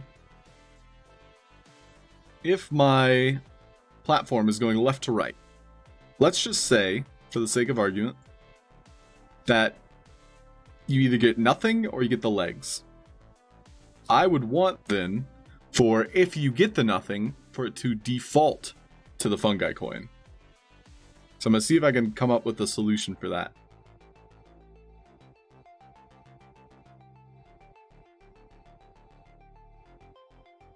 So basically, when this message goes out, if nothing receives it, and this might be difficult to set up, so I'm curious how I can set that up.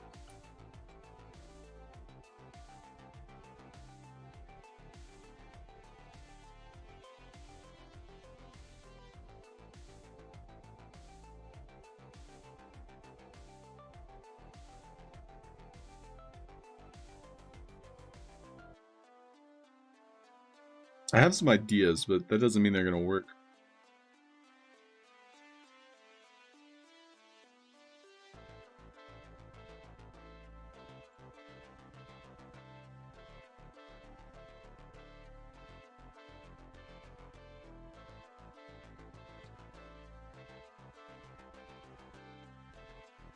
So what I'm going to try, just based on this idea here,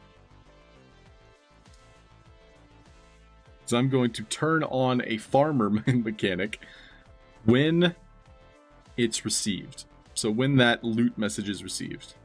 So initially it'll be off. And then the chest.1 loot message will be going.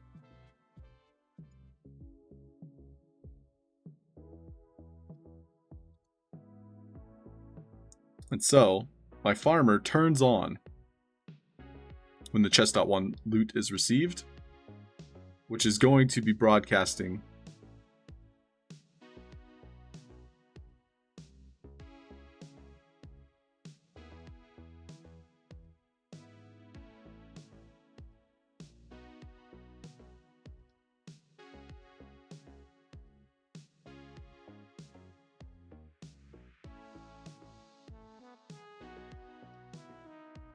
and interestingly enough, I'm going to destroy my same platform. This is actually getting really complicated, but I kind of like the idea I'm playing with. Because if it works, like, I will be using it. So it's going to literally kill itself. So that loot message.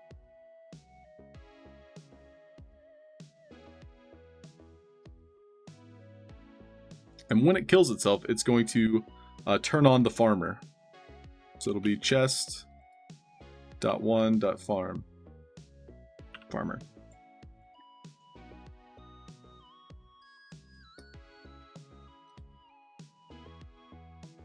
So it'll turn this on. And when this turns on, it's literally going to gather the coin. And so based on the timing, it's either going to spawn this leg piece, or if the leg piece does not spawn, instead this defaults.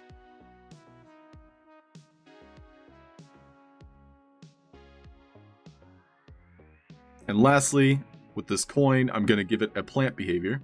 So it's going to just automatically die if this message goes out. Loot 3.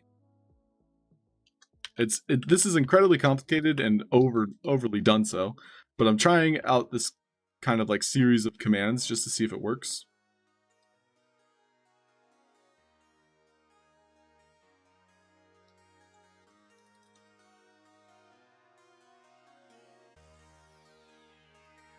And we can actually watch it in action. So let's say I neglect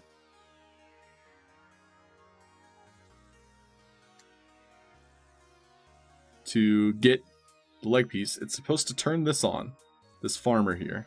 So it turns on chest.1.loot. The chest.1.loot I have attached to this platform, which did not have the tag yet. So it deletes that one, which is supposed to turn this one on. So I think my health component still needs to be turned on here. Chest.1.farmer. Going to anything with the tag chest.1. This on message needs to be chest.1.farmer.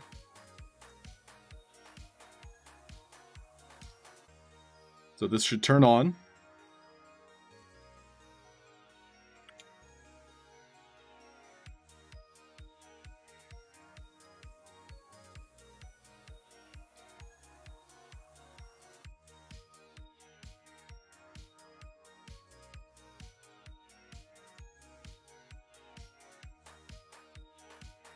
Let me remove the toggle and see if it works first. Okay, so it does work. Like, we just watched it move around.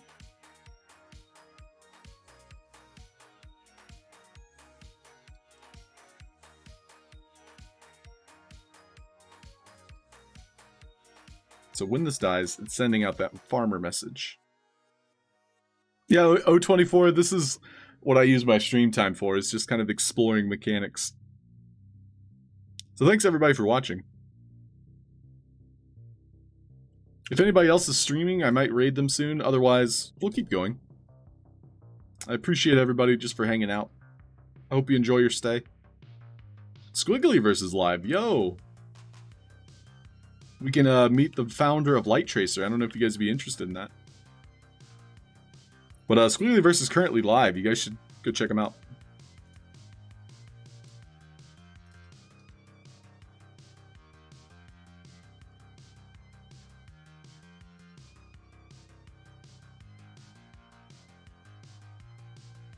So right now, it's trying to gather any coins in the area. This does have the coin tag.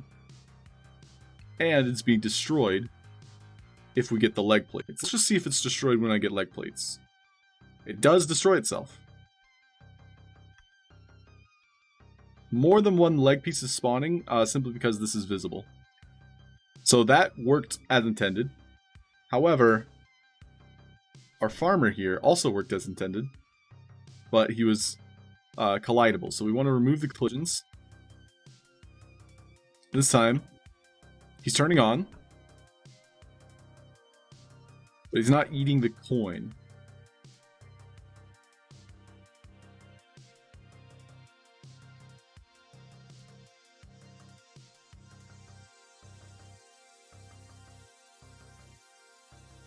Ooh, so instead of him eating the coin,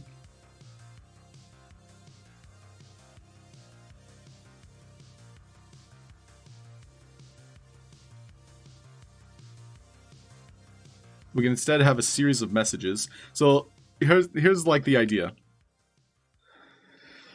Platforms moving left to right.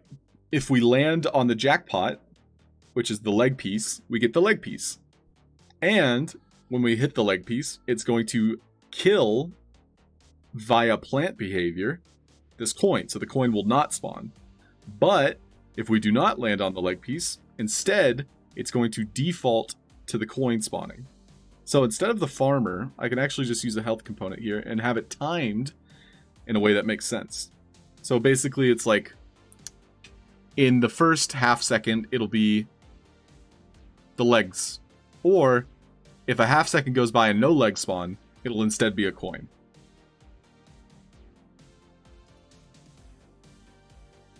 So we'll have the instant death message.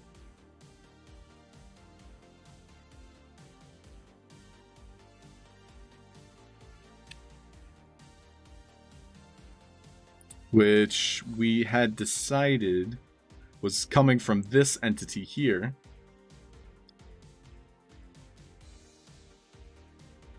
And we'll just change up the message because we're not using the farmer command anymore. So this will be default.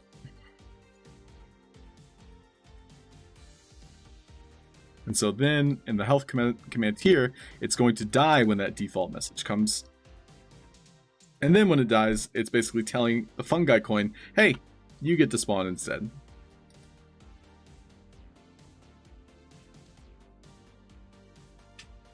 Which we can see is just a default loot message.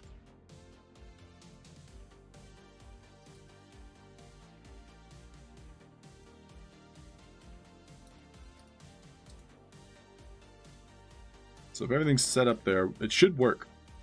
Let's look at it in action. We want the fungi coin. So spawn, spawn. And instead we got both.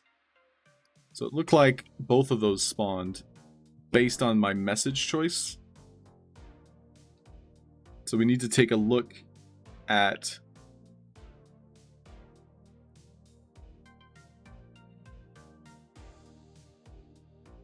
what is spawning instead.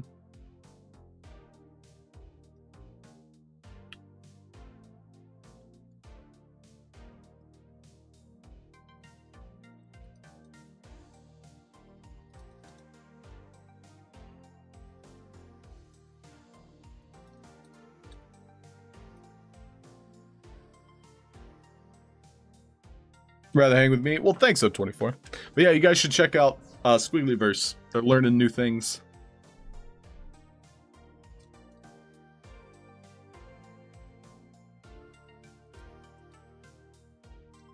I guess I'm learning new things too.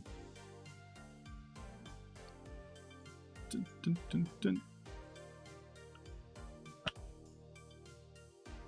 So it's spawning a coin. The coin is being spawned specifically on the chest .1.loot, which we want it to be the loot.1 message. Just the default loot. Oh, I see.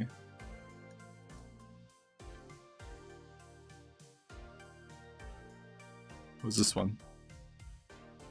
Oh, it's killing this one as well, so we don't want it to kill that one.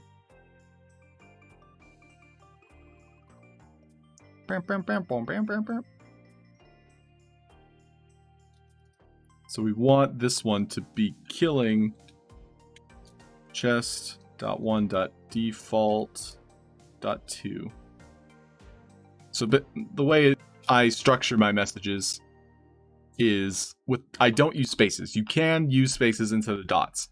But if I have a series like this where it's chest.1.default.2 that tells me that, oh, this is all attached to the chest 1 mechanic, and it's the second part of my default spawn mechanic.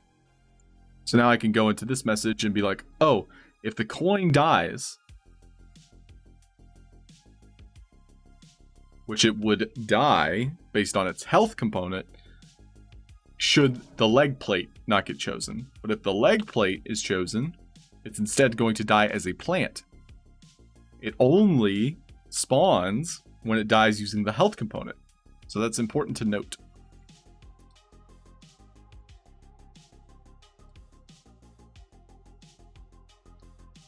And then lastly, just for the sake of clarification, I'm going to make this one instead spawn on loot.2 instead of loot.3. So there's only 2 options for the loot here. And we'll move this back into place. And if all's correct, if I click now, it's going to spawn a coin. Awesome. Yay, I did something right. So if it doesn't spawn, like based on this timing here that we can visually see, we're not going to be able to visually see this as a player. But based on the timing, I can get the chest to spawn on the leg plate instead. So a couple things went wrong there. The coin still respawned. So we don't want the coin to spawn. We need to make sure the message going out is received. So we actually forgot to set the coin death message to the number 2. So it should work if it's saved properly. Yeah, nice. That worked that time. So now we're going to hide everything. We'll still see some like animations. But if I approach the chest and let's just say I want the coin. Boom. We get a coin only. But now let's say we want the legs instead. I have to get the timing right. But yeah, there's a lot of mechanics going on behind the scenes, but still, I think, very fun.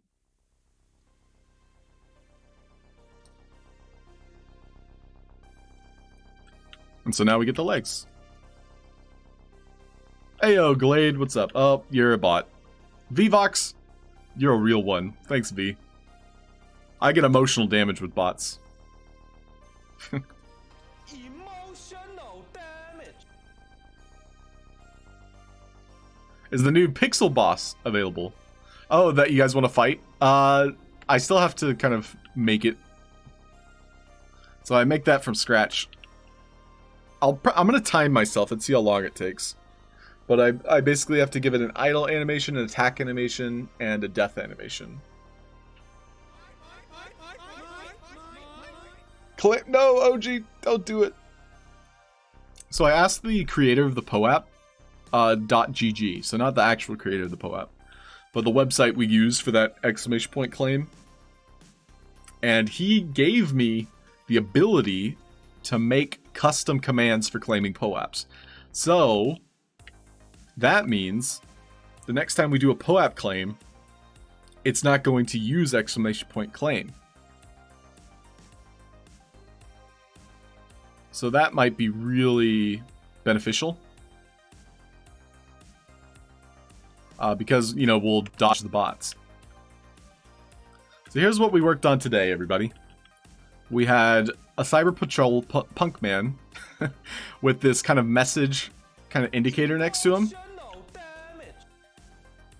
And so when we talk to him, it removes that kind of dialogue box. And we'll probably get like a message spoken out. And then here, we have our chest. That will spit out a piece of loot. I'm pretty happy with that. That actually turned out pretty good. We're going to reuse this kind of functionality. And it's several assets. And so there might be a time where I need to be worried about how many assets I'm using. But for now, everything is working as intended. It's just we have 1, 2, 3, 4, 5, 6, 7, 8, 9, 10 assets all doing one kind of like functionality. So maybe we try and simplify this.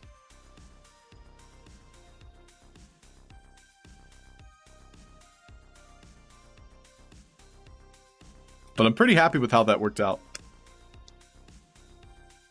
Yeah, exclamation point emo. Emotional damage. So again, we walk up to it.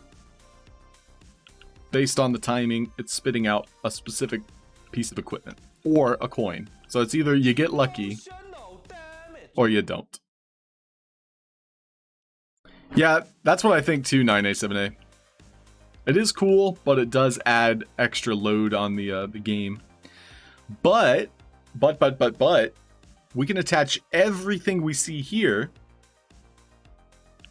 to one number pad that then dies based on the plant behavior.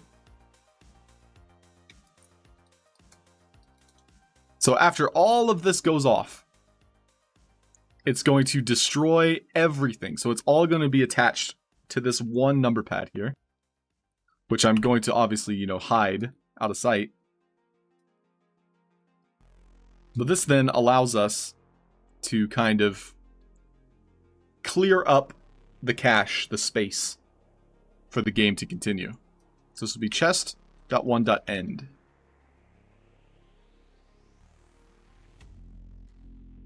And so we'll give this plant behavior.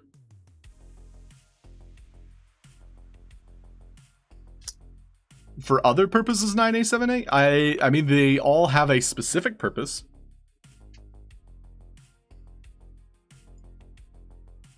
I also don't necessarily need this one to be like legs. Like I can make all of these number pads, for example. The only things that need to be, you know, remaining are the chest, the animation. So like all of these could essentially be number pads. I just used for the sake of an example, you know, like these leg pieces, the coin, the gems. So they could all be number pads. But now, to kind of wrap up this idea here, I'm going to delete everything based on a series of events. So when this number pad dies, so this, as we saw, was our default message, I can then cause, after a delay, so chest.1.default.2, I can cause this to die.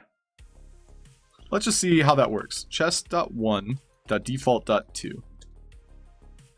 This one was also kind of waiting for something similar, but it should spawn faster than everything dying.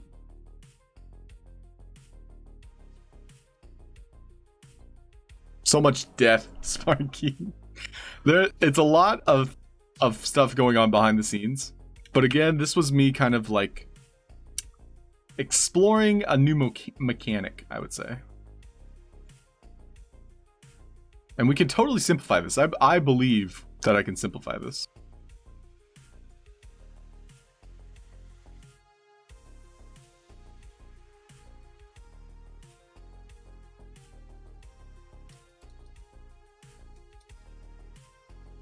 So I'm attaching every single thing to this one anchor point.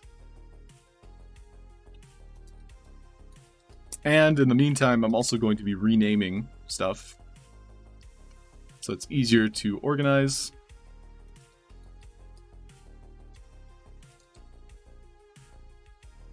And so now if I move all of this around, it should take the whole thing. Lastly, we got to make sure this is connected.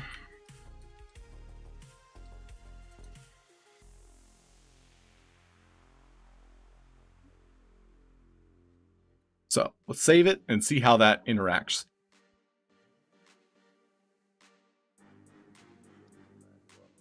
So now I'm going to get a coin.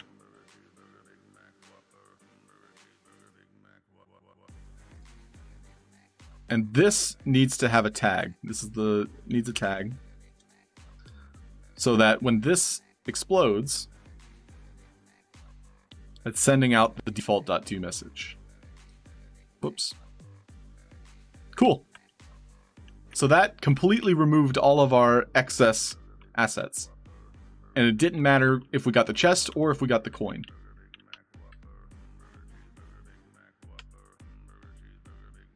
The only thing is there's a bit of a timing that we would like. So that maybe like the chest lingers for like 5 seconds. So what we can do is then have that timer be the third part of our default message.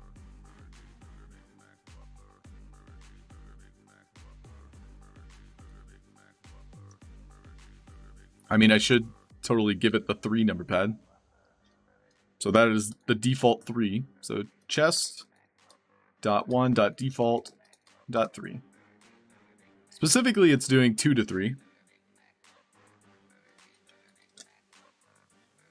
So it dies on 2 and sends out the default 3 message.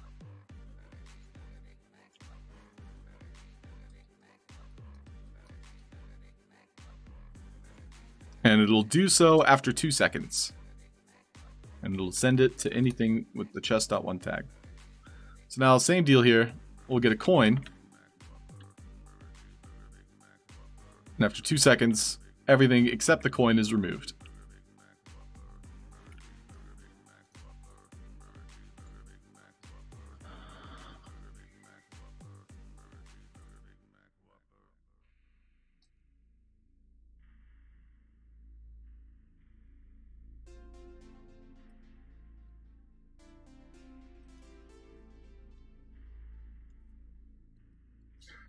Component hell. Yeah, I agree, 9A.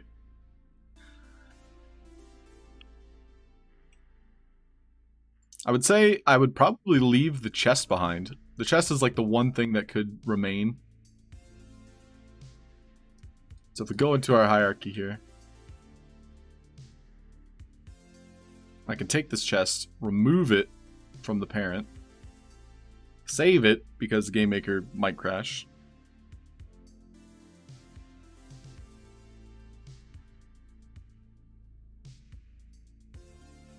And now only the chest should remain.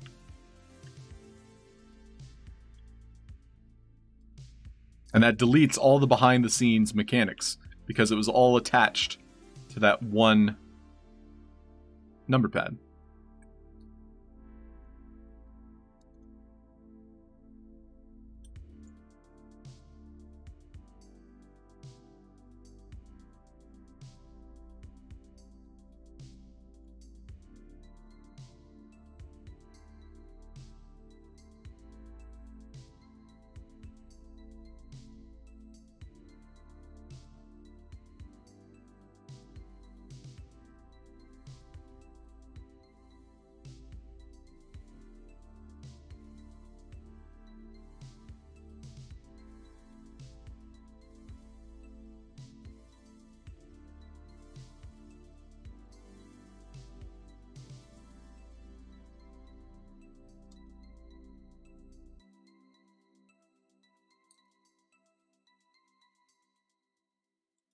Yeah, I like the look of it. SSK Wolf! Welcome in. Dude, love your game, by the way. The Sam Fam Continental. Welcome in. I I may or may not have rage quit when I got to, almost got to the Gen Z guy at the top of the tower. I was practicing with the controller, and my controller had a drift on it, and so I fell off the tower into the water.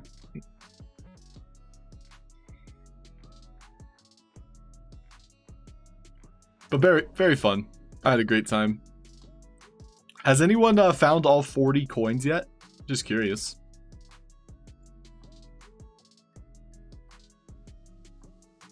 But you can see what we made today behind the scenes here.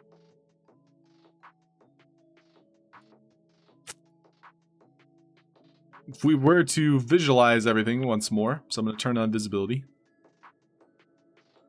And instead of, like, if I'm recreating this, I'm going to try and tweak it a bit. Maybe we'll try and recreate it before I end the stream on a new chest.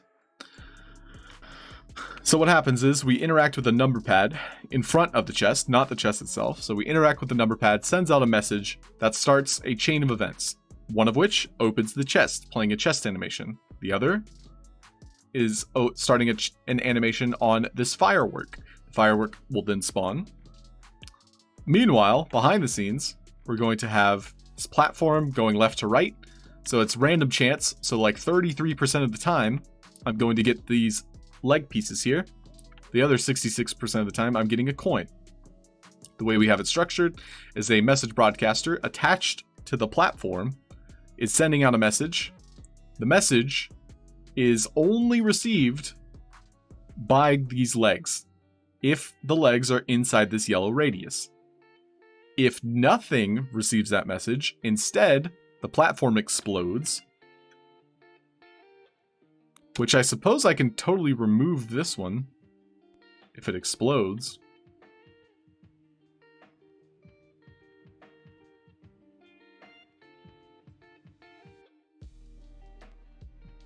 I'm going to see what happens if I remove that one.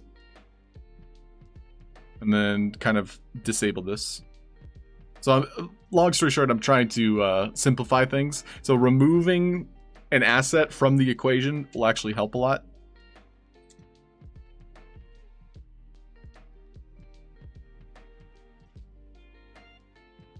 Nice. So that actually did remove something from the equation. So I can delete this number pad now.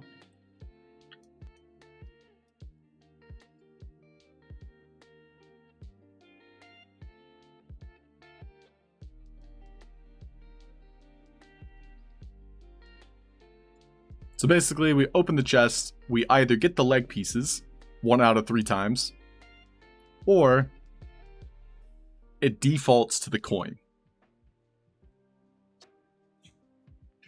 Cool. Nobody's gotten it yet, SSK. What? Could you tell us what page it's on, SSK Wolf?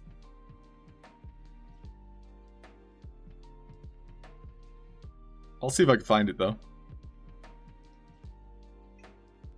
And then kind of embarrass myself in the parkour for a minute.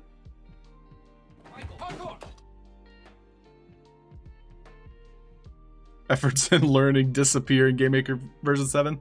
I don't think everything's gonna change.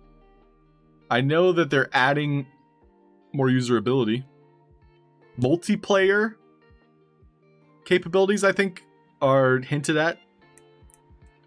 So if you're making a multiplayer experience, you might want to wait until version 0.7. 3839, okay. I was telling people the wrong number. Thank you very much, SSK.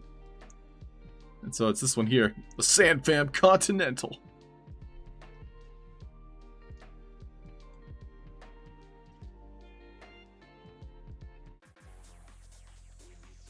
Time to put the hype music on. There's a song called Wolf. The song's called Wolf. I wonder why.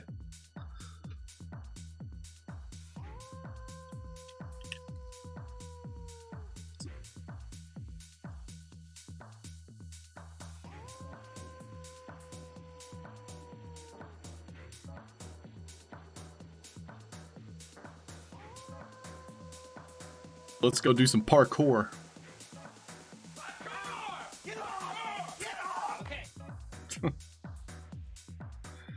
So I think it's worth mentioning, you have to start the quest before you collect coins. I just want to see what happens. So I got the coin. Now I'm going to start the quest. I don't think I'll get credit for that first coin. No, I did. Okay, great. Fantastic. I was worried about that. You did a great job with the presentation. Like, this feels like a museum. But then you have, like, these courses here that really... Oh!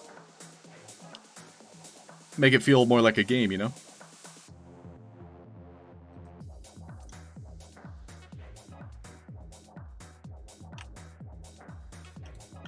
I missed.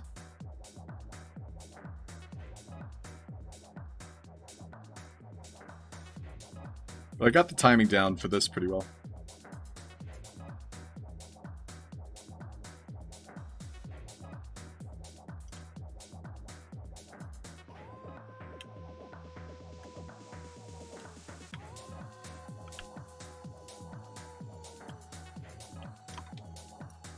What? I did not get the timing down for that one, apparently.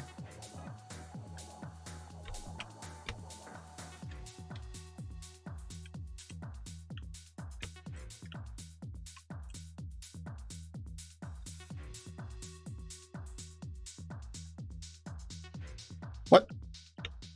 What?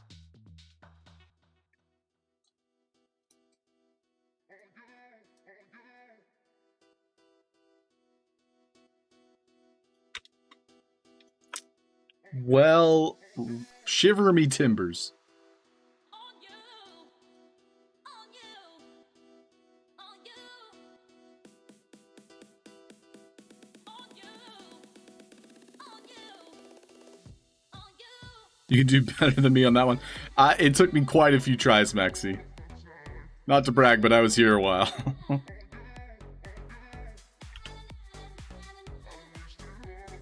I was here a while. And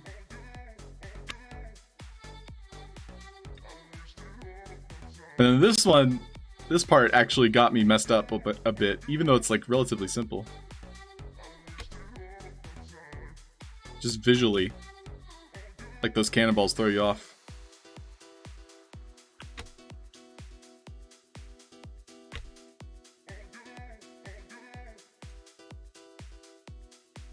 And then these cannonballs also were just visually there to just kind of throw you off. They don't really impede you that much.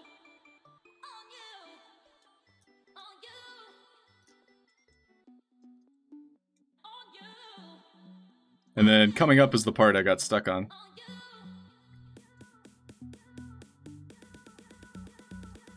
No, I didn't jump!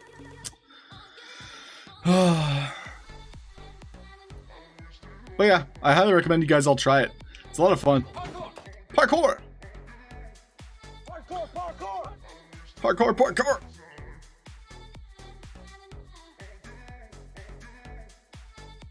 So, yeah. Give it a try, everybody. I just wanted to demonstrate how far I've gone. That's pretty much where I ended last time. If Squigglyverse is still live, we might raid him. They've been going an hour and a half. And I love you! They've been going an hour and a half. They're probably wrapping up, to be honest. Need more time to practice. Controller helped me a lot. I know Maxi uses a controller. Sparky, if you try with a controller, maybe you'll have better success.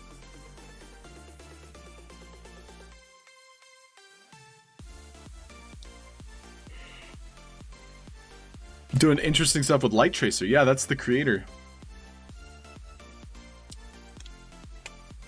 Yeah, Sparky, let them play your account.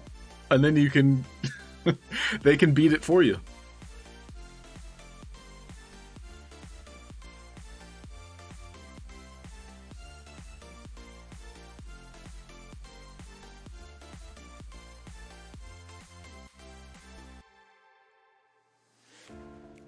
So I'm pretty happy with how we left this.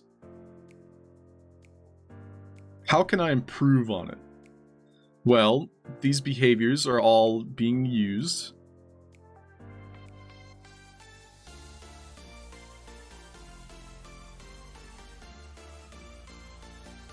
This animation, unfortunately, takes up a lot of space. But I do like the look of it. This I could attach a behavior to, such as one of the asset spawners. So the asset being spawned could then be placed above and behind. So it looks as though it's inside the chest. This could be our coin.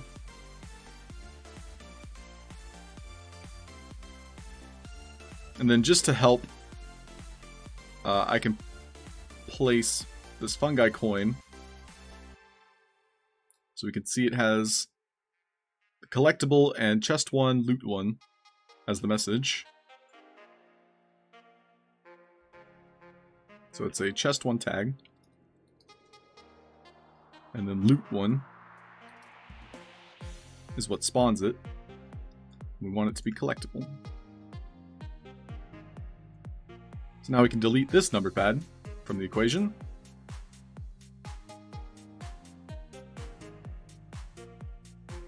And I can put above it where the legs are spawning. So we're basically cleaning up this entire operation for my chest here. I like Light Tracer, but you're cooler. Oh, thanks, bro. My computer doesn't. It's about to leave me at this rate. Dude, Voxel Blaze on Squigglyverse showed us a little bit of how Blender works with rendering. I might revisit that stream that Squigglyverse did. Okay, throw away that computer. I might revisit what Squigglyverse did in that interview with Voxel Blaze and try my best to make a tutorial for all of you at home. Where else are you? But because Light Tracer is a paid software, it's simple. And Voxel Blaze himself said, you know, it was a great way to get people in the creator fund started. Like, we don't really have to teach you anything. It's like plug and play with Light Tracer. You just click a button and it renders. But Blender takes a little bit more setup, even though it's free. SSK Wolf, that's not one of the many secrets? SSK Wolf, there's so many secrets I want to explore. Alright then, keep your secrets.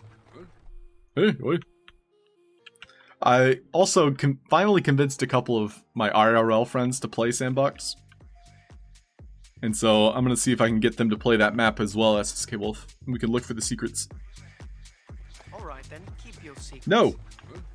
Hey, what?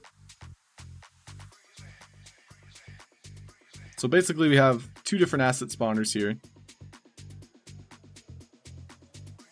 A series of number pads.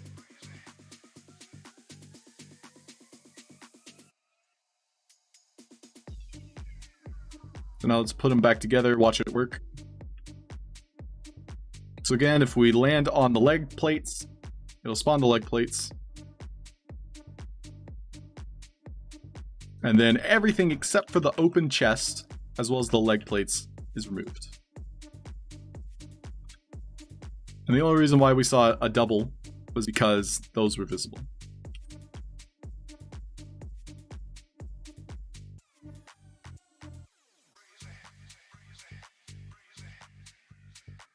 Nice try, O24. Bollywood would be nice, been doing it for a while. To do any presentations. Ah, I see. That's your morning typing hand.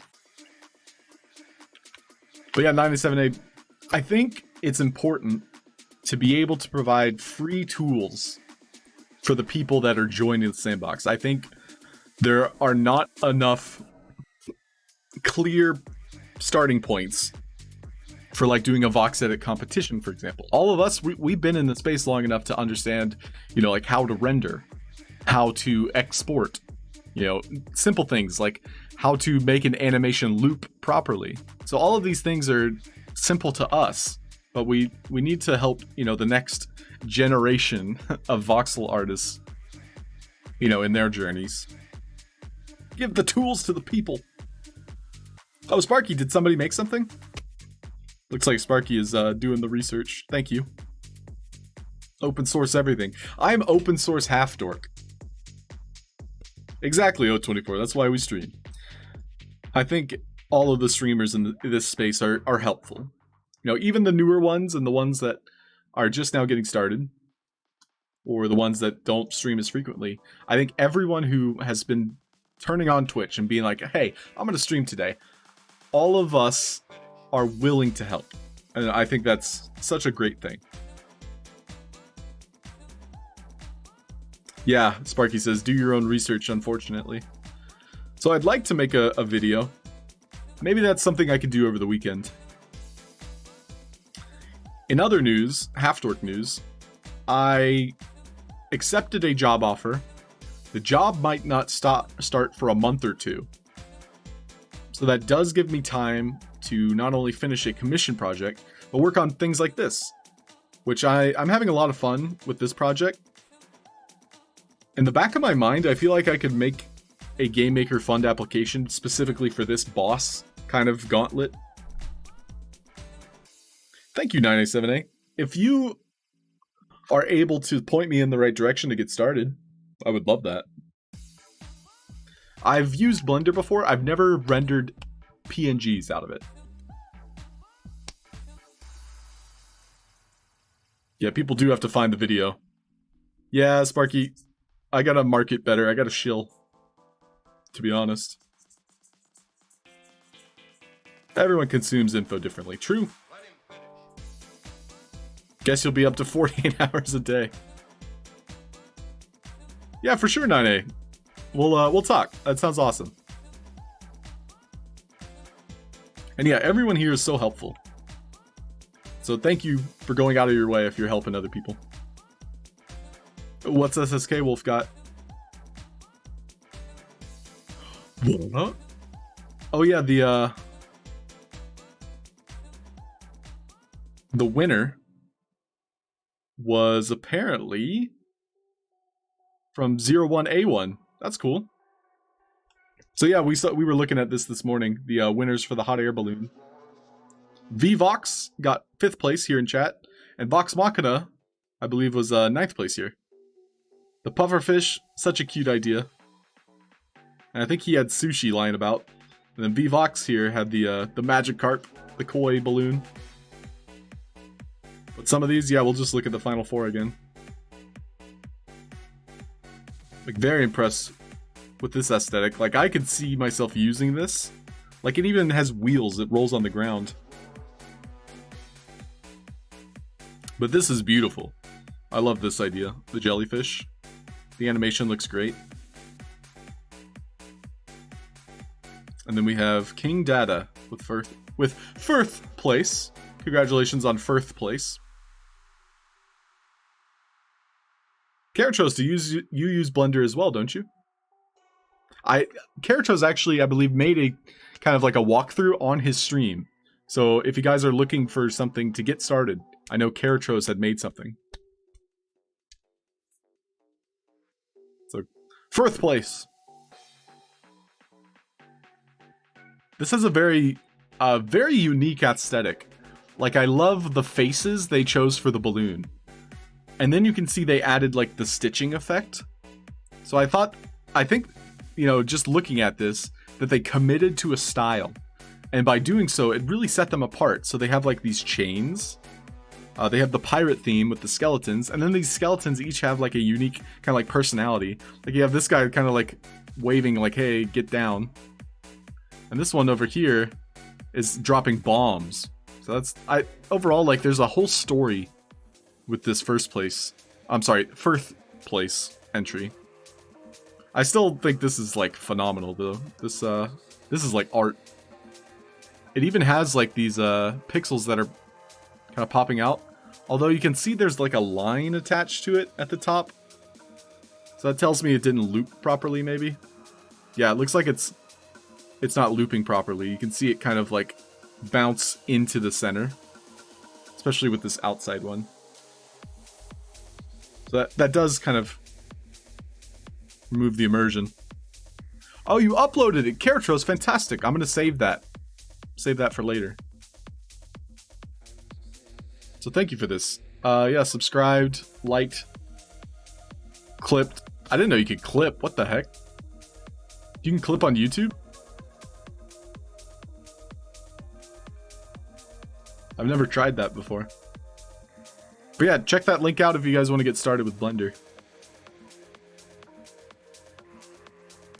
Alright, so what else here? I want to simplify this.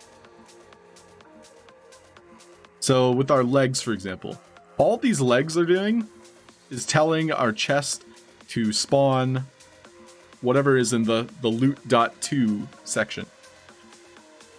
And so if we were to look here at these number pads, which we have to move the animation, the collision on it's so huge.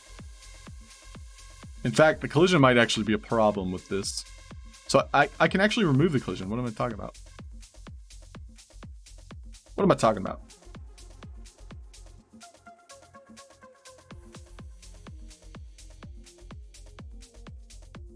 We do want this interaction. So we want to keep this where it is.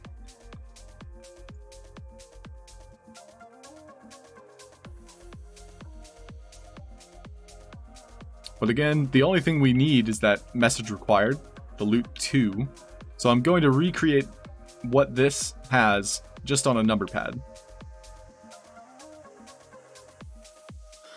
So all it is a health component that is being detected by the loot message,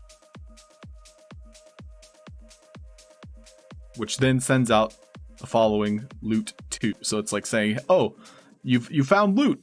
Well, you get rolling the second piece of loot instead. Yay.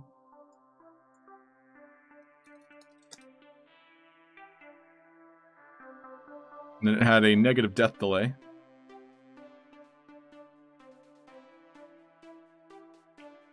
Maybe, and this is taking like this entire day a step further. Like, what if this animation only spawns when we get the chest piece?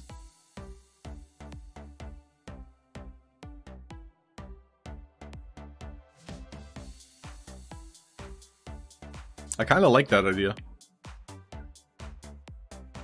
So let's play with that. It's actually really simple because we already have everything set up. So we want the loot 2. The same time we get loot of the second variety, when that happens, it'll start the animation.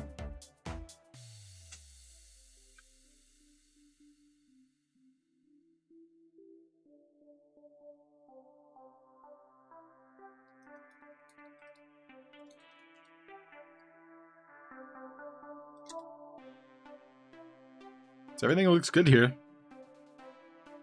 I should be able to just delete this. I'll take a screenshot just in case I regret it.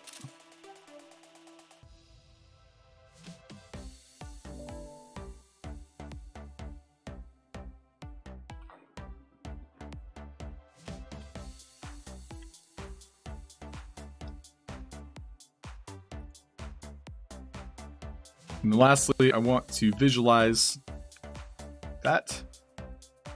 Cool. So we'll move this back into place. We'll save it. Hey, Titan, what's up, dude? The second one was beautiful. Yeah, that's my favorite too, Titan.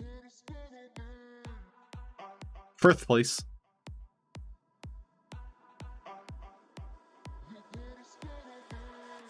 Most rules are made out of the convenience of the rule makers.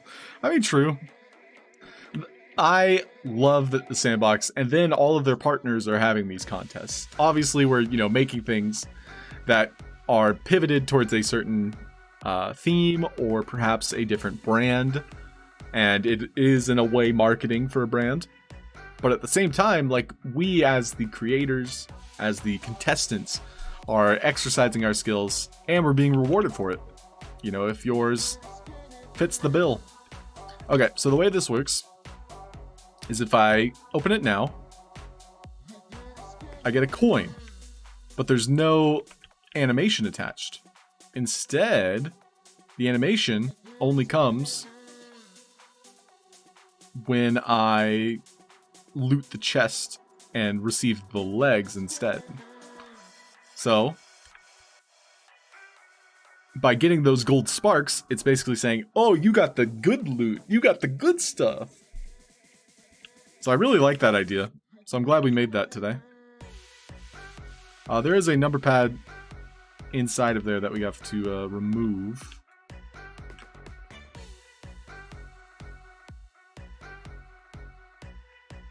Oh, I know what it was. It was this one.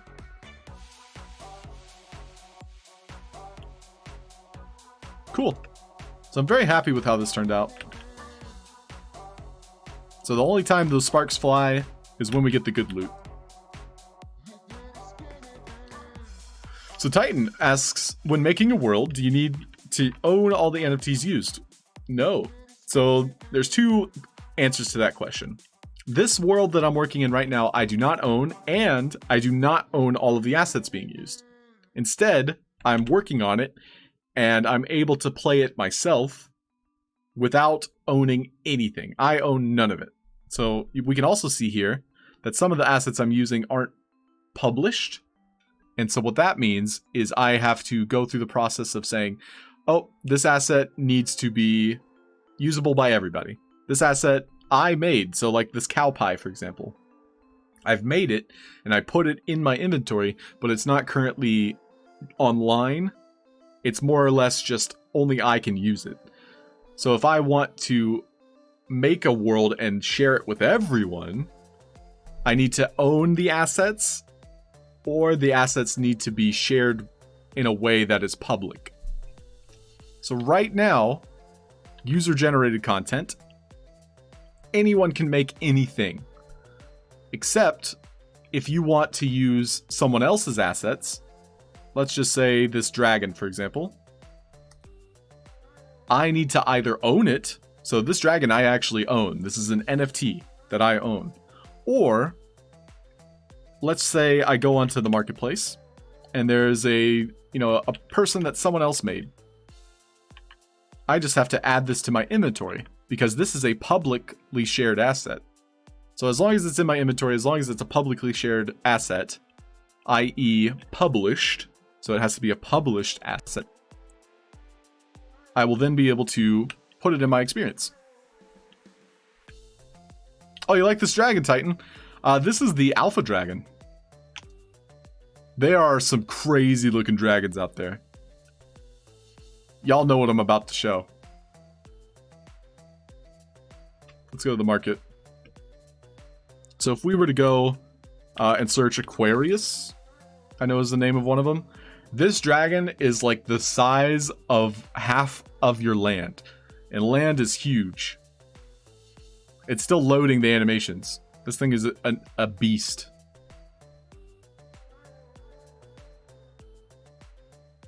Still loading. Is it really still loading? There it goes. So this thing is ginormous. Honestly, I wish I had bought one when they went on sale. They sold out within an hour.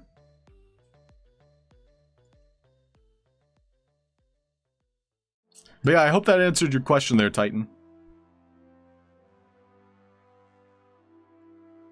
There's a couple of these on for sale on the OpenSea, and I put my eye on one of them. They want over $1,000 for it, so over 1,000 USD.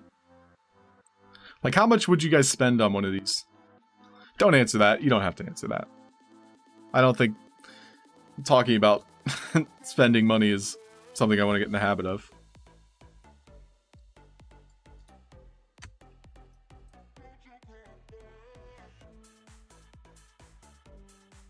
When bored cow pies. Yeah, 9878. There's a 10k variety.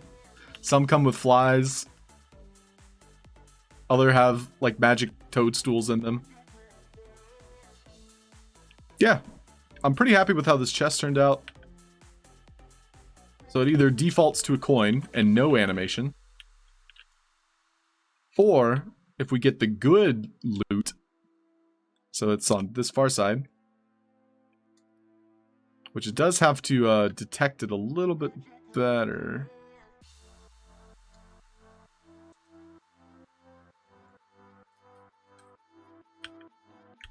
If we get the good loot, the sparks fly, and we get to walk over it to grab it. Cool. I'm pretty happy with that, to be honest. Yo, Mr. Crypto Beard, what up, dude? Welcome. Does it cost to publish? No, it does not, Titan. So publishing is free. Minting, so specifically minting, is what costs money. So just as another example, this giant dragon here is a legendary asset. So it costs them money to add a catalyst and 4 gems. So there's 4 different gems on this asset. And by doing so, they have minted it, which allows them to sell it because it creates a smart contract giving you the ability to sell it on the marketplace. However, it should be noted that we, the people, we the people cannot currently mint. Only a select few people can mint. We, the people, can publish. So let me just walk through publishing real quick. Because I want to make... let's say I want to make... something. What do I want to make today? We can go to the animator. And I made this today. Or I guess I should say last night. But I'm going to make a new asset just walking through the process.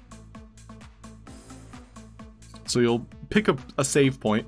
I'm trying to organize my stuff better. I'm getting decent at it. Let's do a quest marker.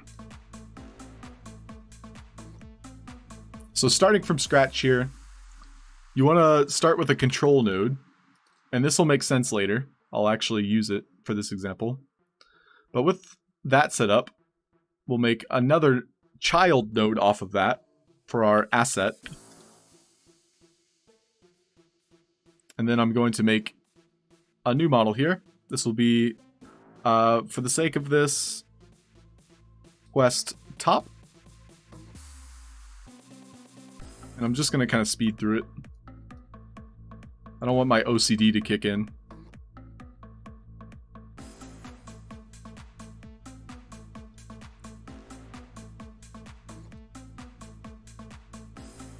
Yeah, sure, we'll do something like this. And so let's say I have this shape. I can then crop it. So crop button up here at the top. And then there's a button right here that will right click it. And then we'll do set to center, set to floor. And so that makes it to where if I turn it, it's turning on that bottom center point. So it's pivoting. So it's basically the pivot point. And so with my asset, it's going to be made of two things. The top and the bottom. So with this quest asset, I'm going to do quest bottom. So I've just duplicated it. I'll go into it. And I'll just go ahead and remove some pieces. I'm essentially making a new asset. And then we'll go ahead and crop that. And the pivot point's already at the bottom center, so we're good there. And now I'm going to put both of these into my animator, so I can animate them now. So the top part, I'm actually going to place above, and we'll do it like that. So it's a big quest marker. And so, what I can do now is I can make an animation attached to it. Let's move my camera so you guys can see better.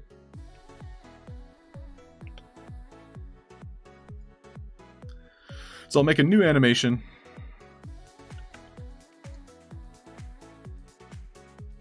And this is going to be spin. We'll just call it spin 01. And so the spin will take about a second. So we'll use this button to add new keyframes.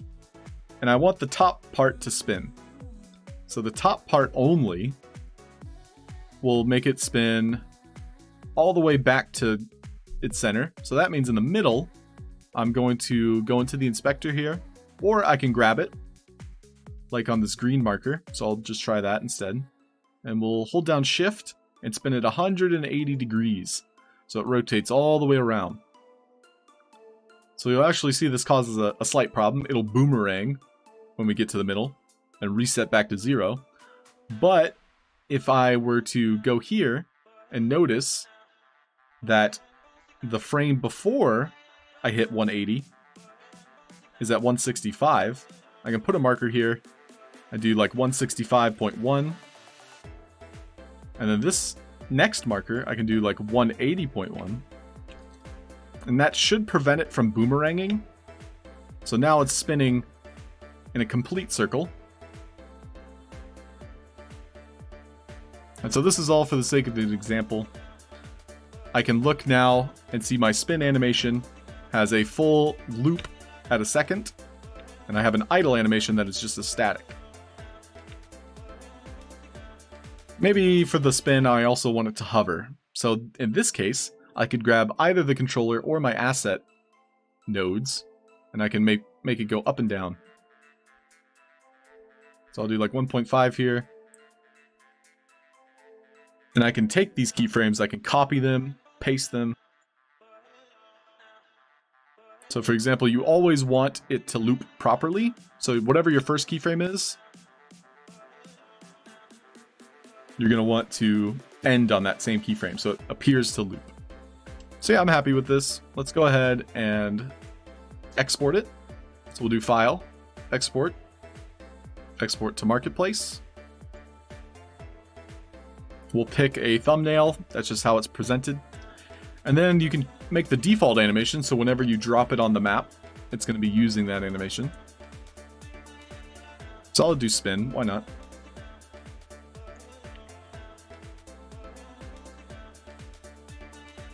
Oh, thanks, Mr. Cryptobeard. No worries, dude. But minting without gems and catalysts? Sparky, that's what I was looking at today. There's an asset that didn't have gems and catalysts, but it was still minted. And I was so confused, and OG Shakespeare's like, yeah, that's possible. But it's like, what? How?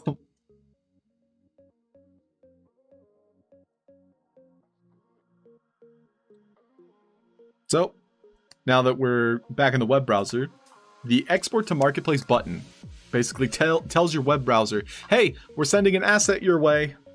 And so it opens up a new window in your Chrome, Firefox, whatever. This will be quest marker.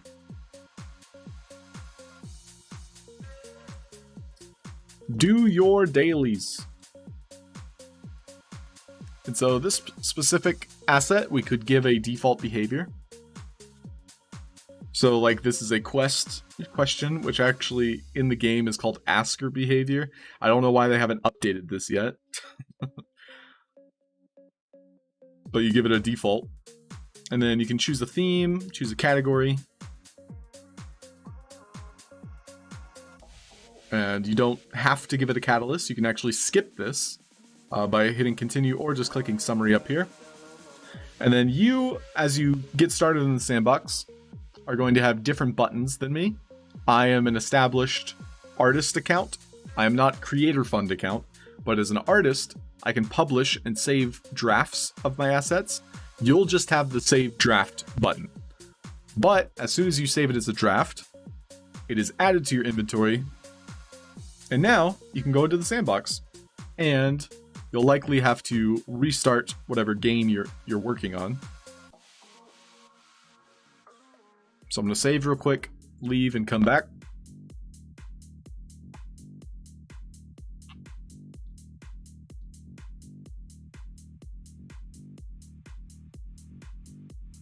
And we'll see that asset I just made in about 10 minutes flat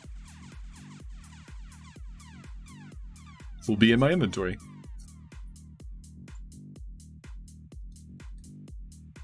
And so now that we've made it, I would probably kind of like say like, oh, this is too small.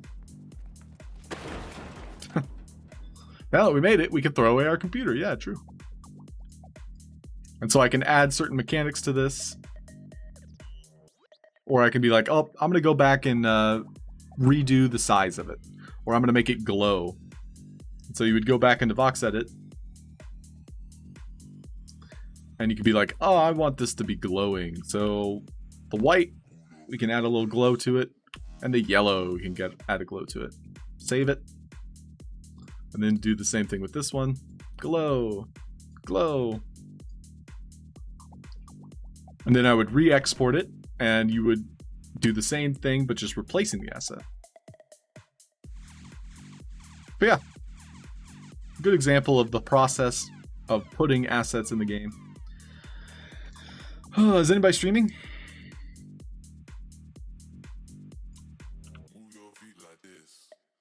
Squiggly versus still live. I thought they would be wrapped up by now. I might go raid them. Yeah, Maxi, mine's pretty simple.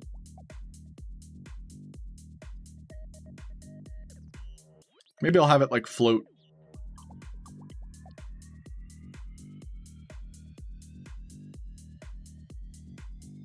Maybe I'll see what it looks like with the glow too. So I'll do two things here. I'm gonna go ahead and re-export this exclamation point with glow. And then I'll also re-export my chat bubble I made. And we'll just kind of wrap things up from there. So with this, I wanted to make it glow. So I just kind of saved it. We'll re-export it.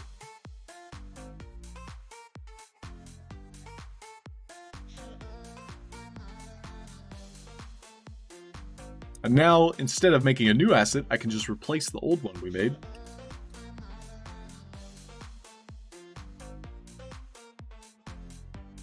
And all we have to do is go back to summary and save as draft. And then back in Vox Edit, we'll save. And I'll go to my indicator, which I saved a new version of it.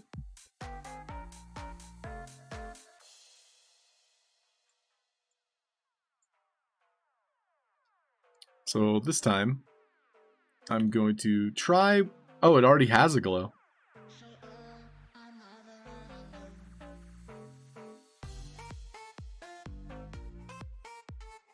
Maybe what I'll do is keep that glow and then add some fun animation to it. So what I can do is I'll duplicate, do chat empty. And so with this one, I'm going to paint over these blocks in the middle, save it, and I'll duplicate this, and it'll be chat dots, and I'll do the opposite. I'll remove everything except those black blocks.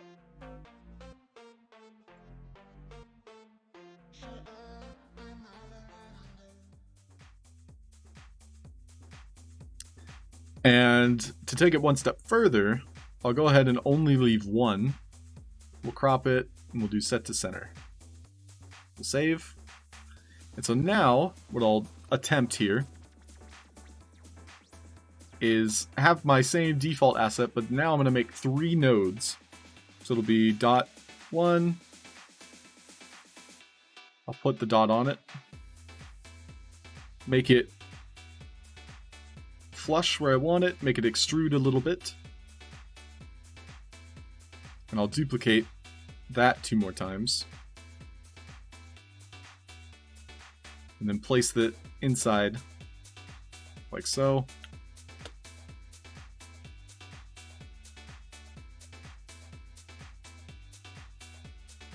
And then try and center it as best as I can.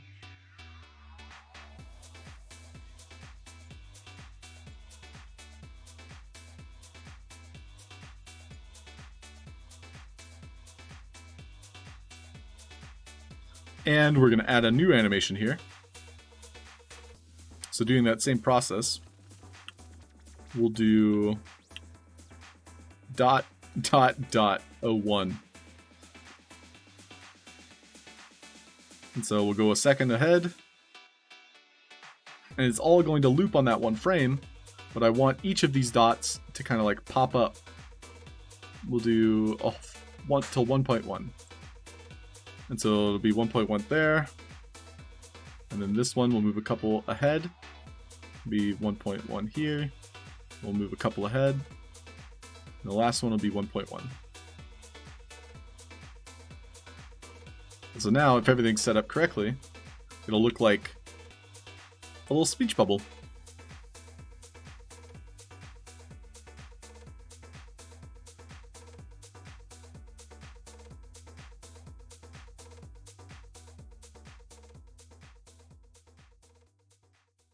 Pretty happy with it.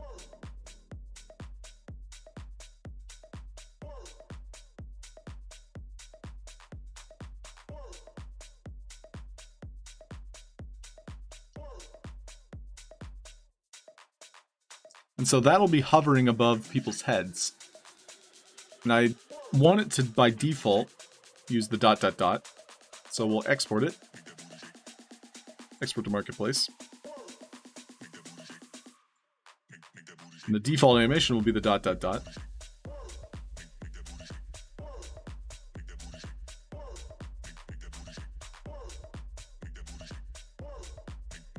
Glow black? Yeah, the black is glowing. Although it's not very noticeable, I've noticed. It's not very noticeable, I've noticed. Ah, yes.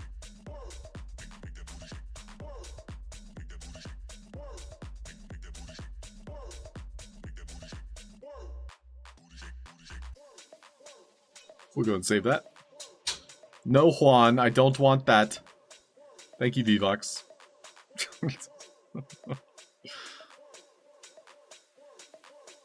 We'll save. Hop back into the sandbox.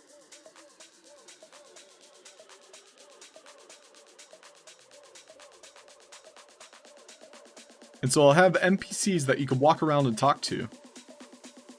So here's a question. Do you prefer having asker behaviors where it's like it pops up on screen, it pauses you, and you have to read? Or do you prefer having something like appear above them that you can read? So I'm curious what your preference is.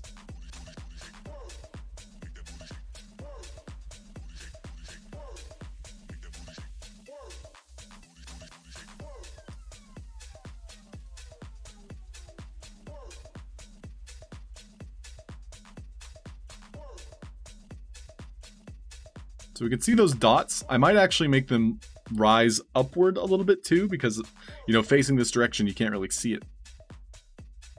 And I might even, like, emphasize a little bit. So Nervex says, "Hi, I'm not Nervess. I'm Nervex." I'm lonely. So what I'll do is I'll add an asker behavior above them. And then we can use that same example. "Hi, I'm not Nervous, I'm Nervex." Okay. And so we'll prompt that using the same nervex.chat.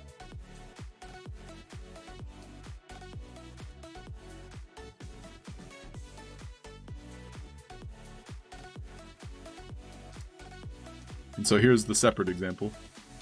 You walk up to him. He says, "Hi, I'm not nervous. I'm Nervex." Depends on if there's danger nearby. True. Pretty much as Epic's games. Wait, the BioShock collection is free? Titan, yo. Shout out. Thank you. I might have already bought it on Steam. But still, that's good inspiration for game making. I might play it like in the near future, which is what I told myself when I bought it and didn't. So yeah, I wanted to remake this one more time.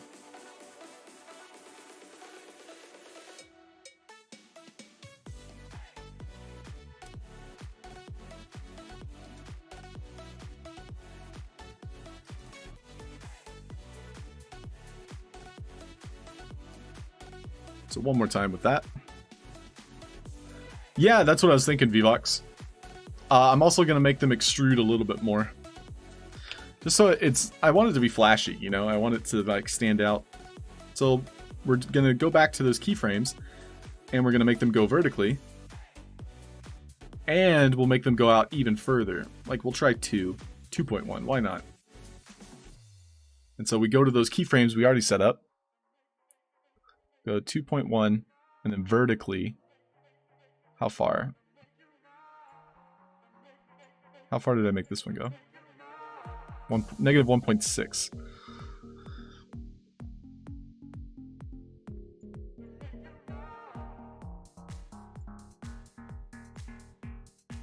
Just always want to make sure you're hitting the right keyframes.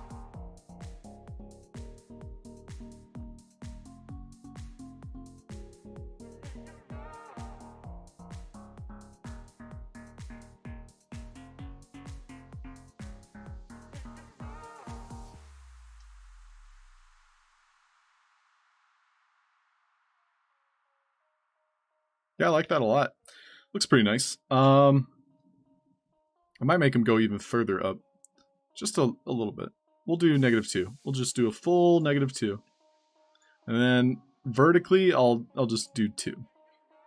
So it goes up 2 vertically and forward 2. Kind of like creating that depth.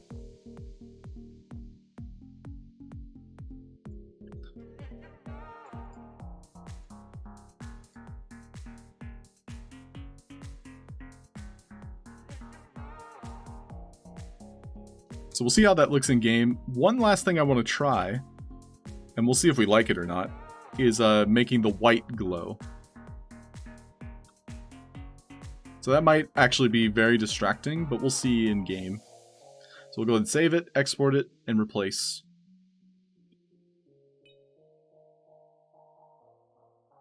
Hey yo, what up, Marley man? Can't beat that, yeah, true, Titan. Undead blocks. I've never heard of that one, Titan. Undead blocks. Sounds fun. We like blocks here because of the sandbox. I'm trapped. Trapped in the sandbox. Looking good. Looking good. Save his draft. Alright.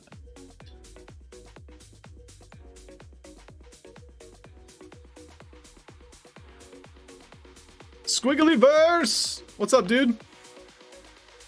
No, you're good, dude. I wanted to raid you, Squiggly. I usually end, you know, about an hour ago, but your interview was already like an hour and a half in. How did it go? I saw you were talking with Light Tracer. Tell us about it. I made sure to let everybody know you were streaming, too. But check this out. We made a chat bubble. Also, we made a treasure chest. I'm pretty happy with how the treasure chest turned out. But the chat bubble, the lighting is in fact distracting. So we might take that away. But it's got like that ... And when we talk to him, it's going to remove. So it's like, oh, we already talked to that guy. And he says, hi, I'm not nervous. I'm Nervex. Okay. But then with this treasure chest, it has 2 options for loot. One of which is a coin. The other is like the epic loot. So let's see how that looks. I have an animation attached when you get the epic loot that spawns like armor. And you could equip it from your inventory. But yeah, we just made this.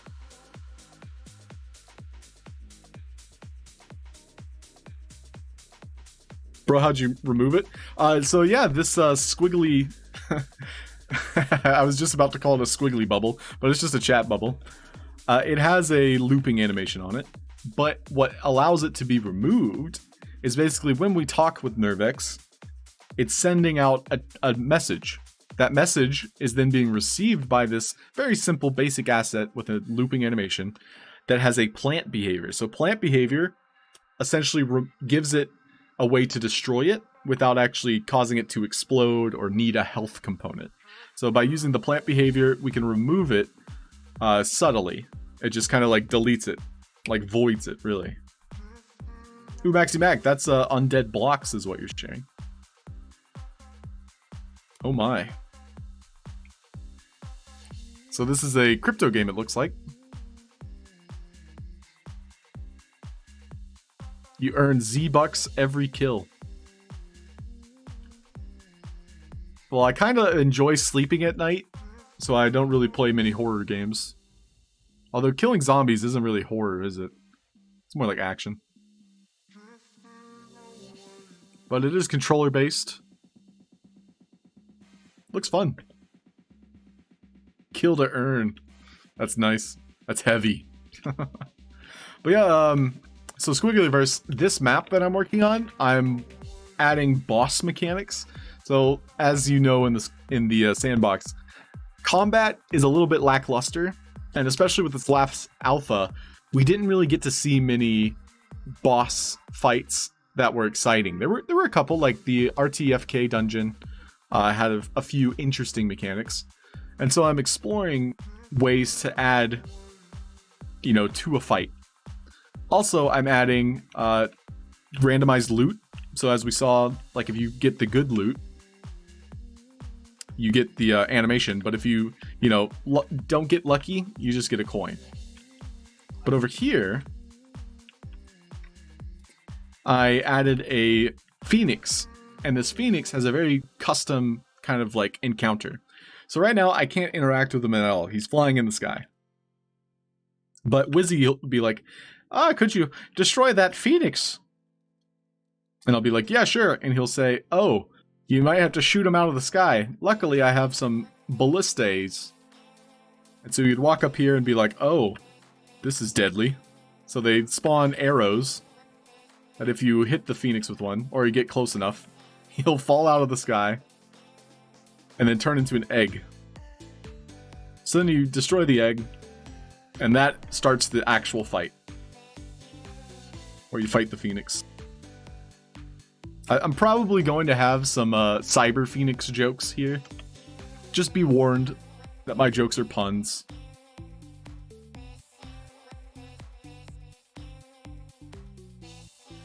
But yeah, that's what we've been working on. I'm exploring the idea of random loot.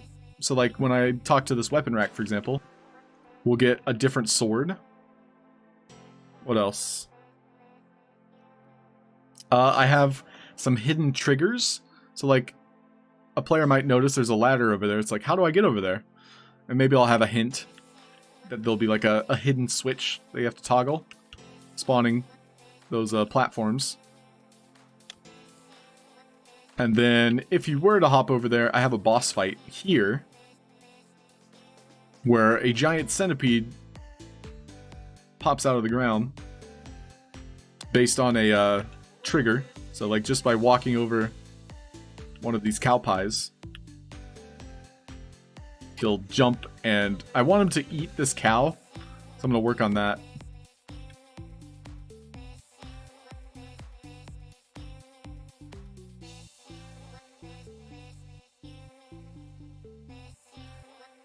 But yeah, that's what we've been working on. I'm going to attempt to make that mechanic real quick. I think I started on it.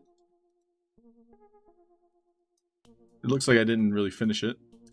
But when the player kind of like walks into this room, so I'm going to place this a little bit over here.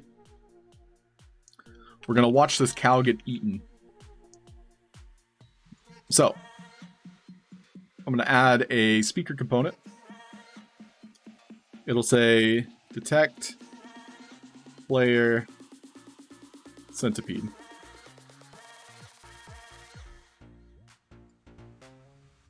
And so we want detect avatar. So the avatar is the player. And it's going to spit out that message. Detect.player.centipede.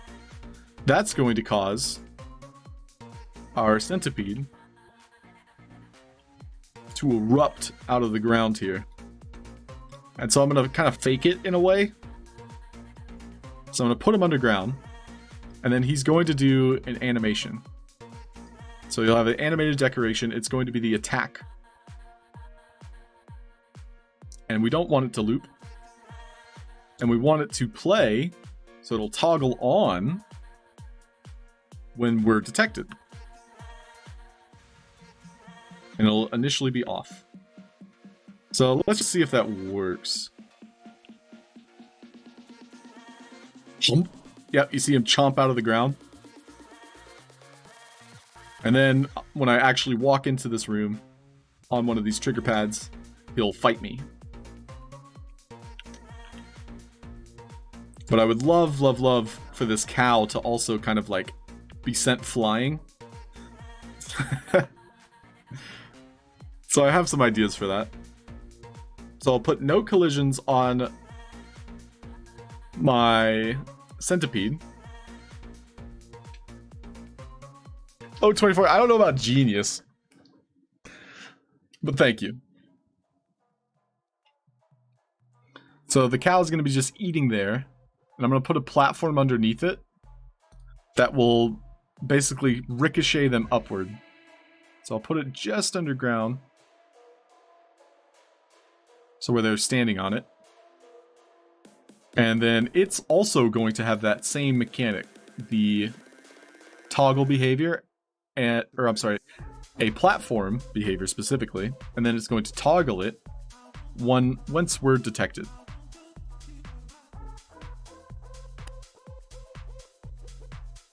And so the platform behavior is going to ricochet this animal upwards, and we also want to give it a health component to remove it once we're done with it. So it's going to destroy itself using that same message after a brief delay. And we want the cow to be sent upwards, like so. And it's all going to be faked because this centipede is underground. And then this cow just needs gravity, and we should be good to go. It's going to be eaten based on that same kind of like series of events. The centipede eats it, so it's going to destroy it. Let's see what happens. So we can see the cow is just sitting there. We walk up. Chomp. Although we didn't get to see it fly. So I want to see it fly. I think we need to adjust the delay here. And then I want to watch the platform move. So it's toggling. It's initially off.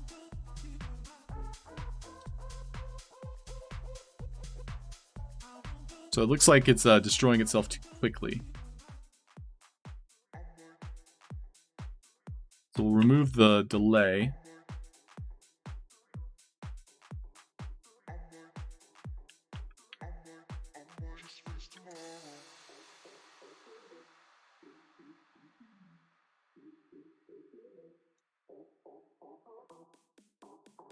So the platform right now is not turning on.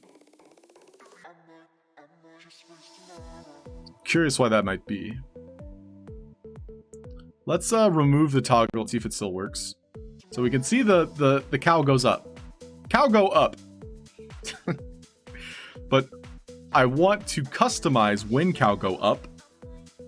I want cow go up only when player detected. That's when cow go up. So let's try toggling it. Okay, cow not go up, but platform start.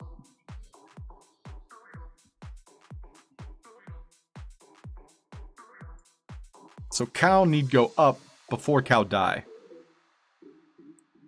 Yo, Squigglyverse, I use what is called Stream Tunes. Highly recommend it. They've got all sorts of different genres, so whatever you fancy, like lo-fi. And it's free. It's on Spotify. Couldn't recommend it enough.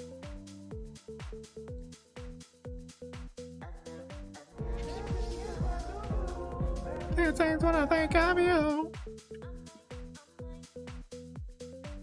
So I need cow go up. Why cow go up but not until cow die? Huh?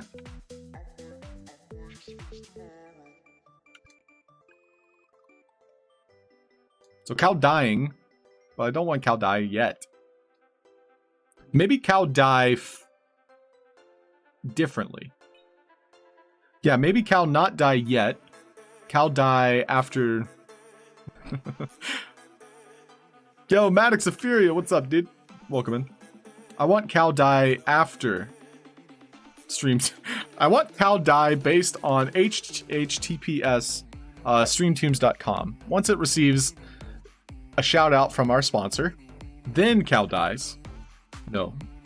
We want it to detect .player .centipede part 2. So I'm going to put a 2 here. So that's when it dies. And so I'm going to have a new number pad here that receives. It's a sacrificial cow. Yes, this is the sacrificial cow. So it's going to be a series of events based on being detected. And then when it is detected, it is sending to the cow tag, that, hey, it's time to die. It's literally telling the cow, it's your turn to die. I'm sorry, cow.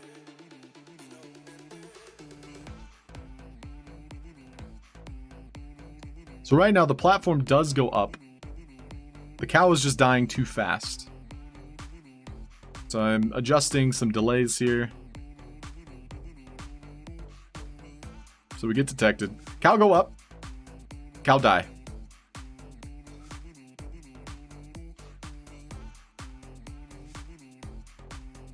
But now the delay is too long, so we're going to try 0.1.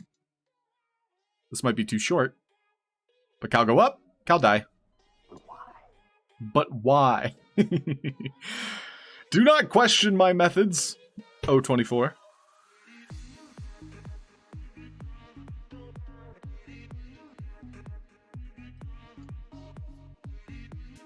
I'm sorry, Dave. I'm afraid I can't do that. So this is all part of this boss mechanic here. We do want the cow to die a little bit faster. And we want to center it where the centipede is spawning. Home. Skadoosh. Who just skadooshed themselves? Vox Machina, gosh darn it.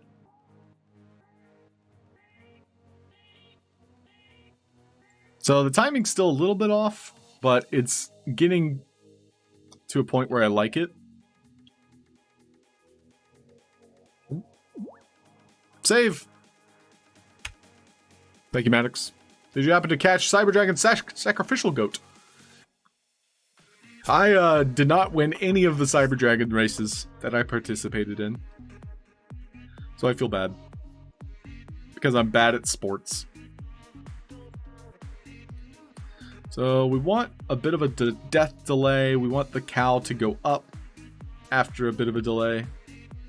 So it's kind of timing itself with the centipede attack. Also, I don't want to see the centipede underground. We can see that. Oh god, that's weird. Oh jeez.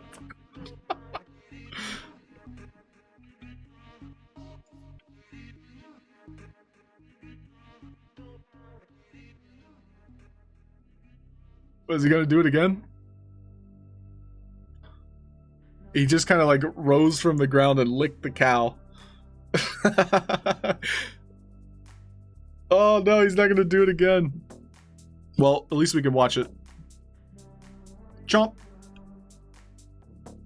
I want to see that again. Let's see if it does it. Chomp. I know I'm zoomed in here. So, watching from a distance here, we'll see the idle animation of the centipede. I don't think we'll be able to recreate that.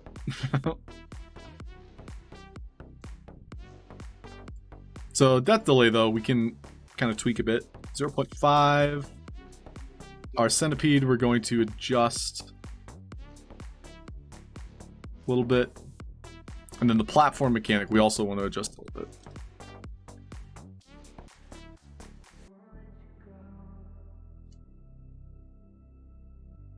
So the platform mechanic went too high. Let's see it in action. Just a taste. Did anybody clip that? It might be too late now. I was trying to recreate it.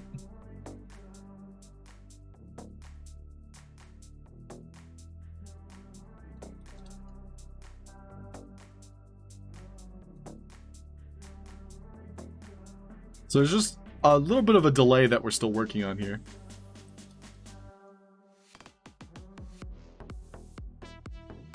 Yeah, 24. I'll probably do that. Oh, jeez. He did it again. He's like licking the udder.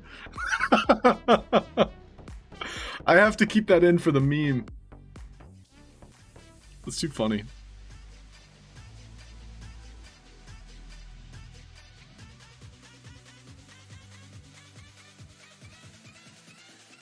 But we do want this to also be destroyed. Little Legion, did you get it? Oh my gosh. My hero. Ground. You can see that. Oh god, that's weird. Oh jeez. Also, I don't want to see the centipede underground. You can see that. Oh god, that's weird. Jeez. Oh, I lost it. That's hilarious. Thank you, Little Legion. Bongali, what's up, dude? Good morning, Bongali. Woo! Oh, Crafter's gonna stream. Awesome.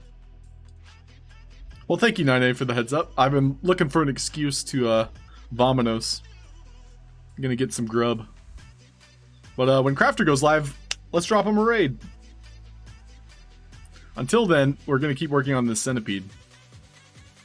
So I need the platform to also be removed, so we're not interacting with the platform, you know, when we're fighting the centipede. It would be very awkward to have, you know, something going up and down that's invisible. So it's also going to use the detect.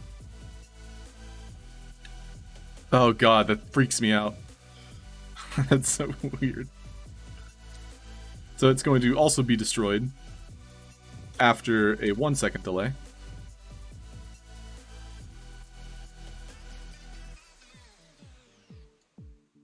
And then it needs to turn on faster, so the wait delay just needs a little bit of an adjustment. Chomp. I want to time it with this kind of animation, but it's not going to be perfect. But what if it could be?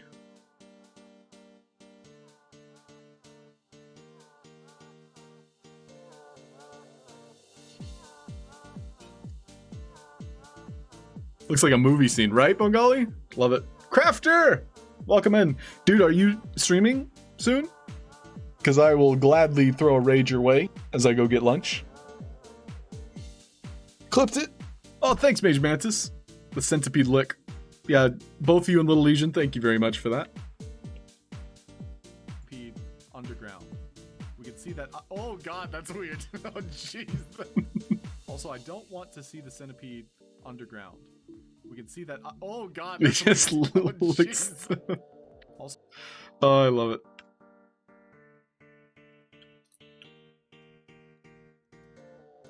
How is it's so large? Ben, this is an asset I picked up, made by Atari.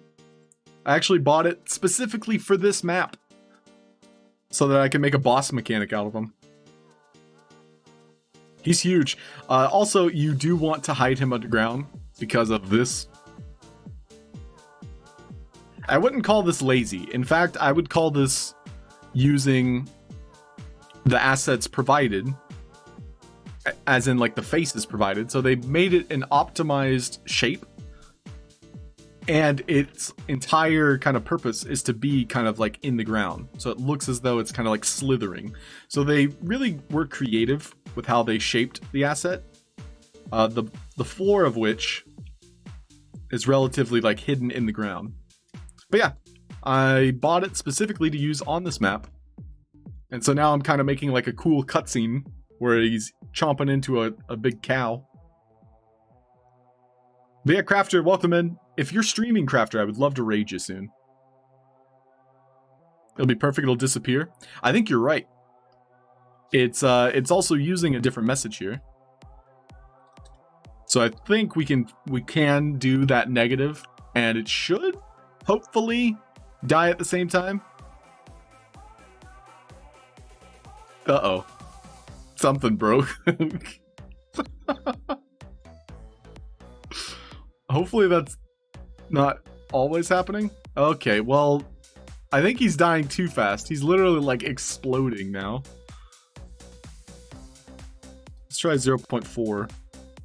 The cow just went to Mars, dude. So that's, I think, why we had to go with a different death delay, because now it's working fine. But then you would walk over a cow pie, and it would spawn our centipede on one of the other ones. I don't need the sign here. I was testing other mechanics too. I'll set those to the side for now. Where's the other one? This one.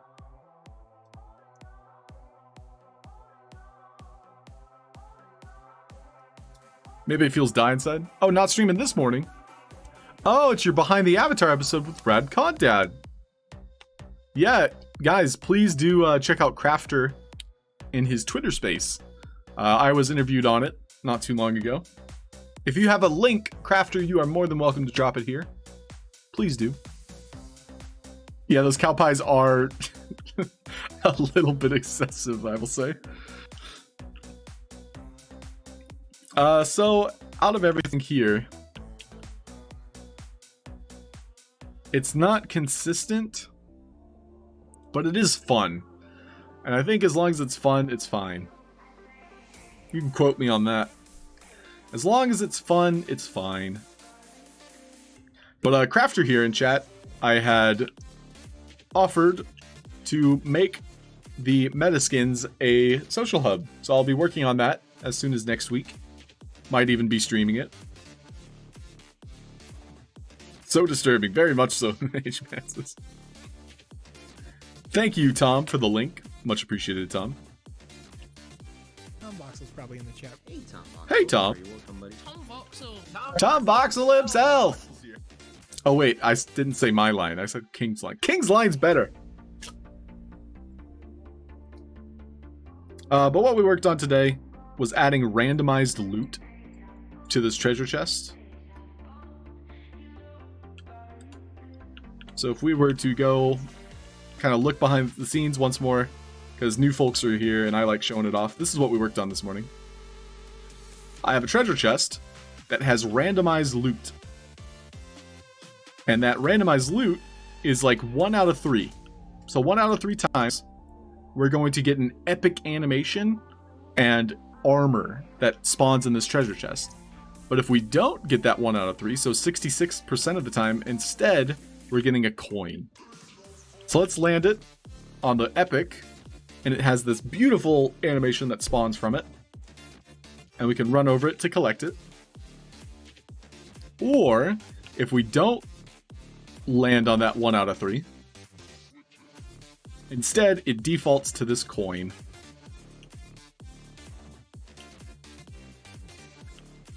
And then we also added this, where it's like there's a speech bubble. And then when you talk to him, it's going to remove the bubble. So it looks like we broke something here.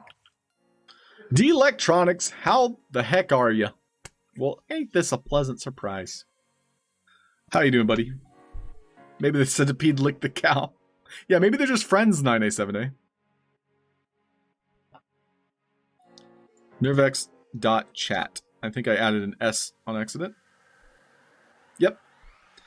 So when we interact with Nervex here, it removes that chat bubble using a plant behavior. He says, ah, hi, I'm not nervous, I'm Nervex. Okay. But this is one of Nervex's assets. He actually had one that was more his color scheme.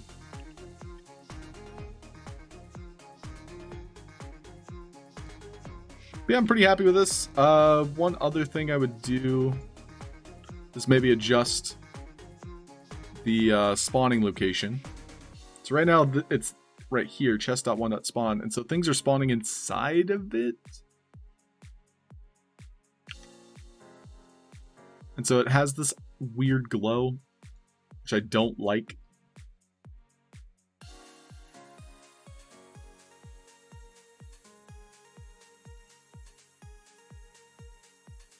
So what I might do instead is have this one act as the spawn.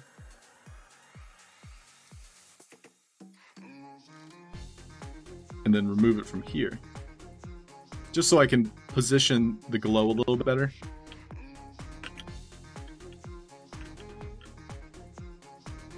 notice how the glow is not better.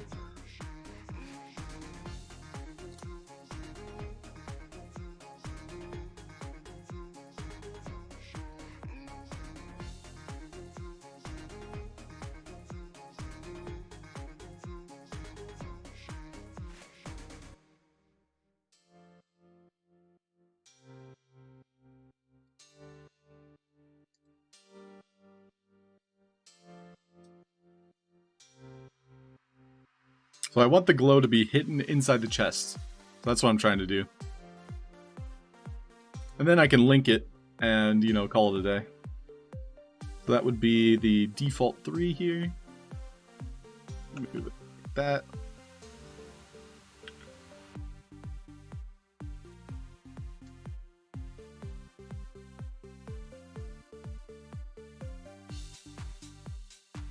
So I'll just keep inching it backwards until that glow is completely removed. Nice! That looks great. I love it.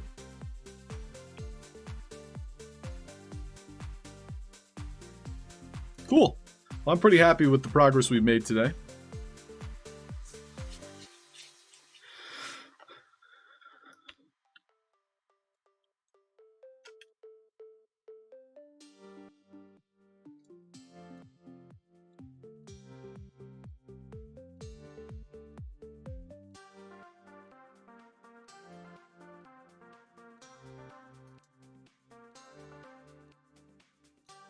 Wait, can I fall off here?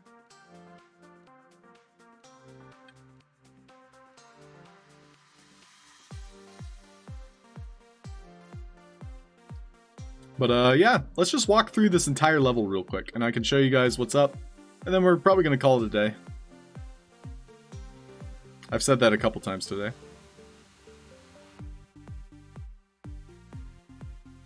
So you spawn in, this is where you start. You know, gazing over on the horizon, like the protagonist you are. No, you will not have to play as Halfd0rk. Well, you'll approach. Chester will say, get good or get out. Okay. You might approach a weapon rack, and it'll assign you a random weapon. An NPC will be like, hey, go clear those caves. The caves have little tiny spiders in them.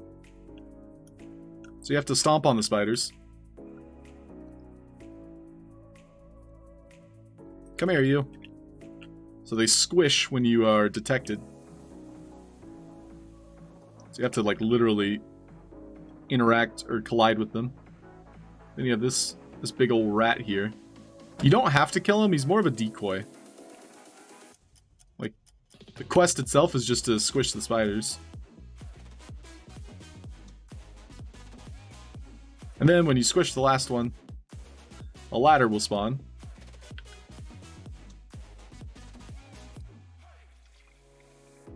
And then you reach the checkpoint. Mr. Wizzy here is like, hey, can you go kill that phoenix?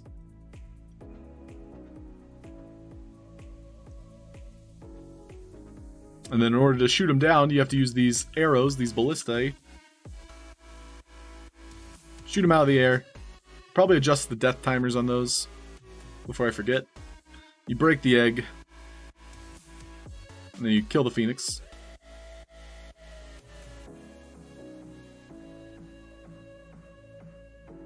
And then that would complete the quest, which my quest isn't set up correctly.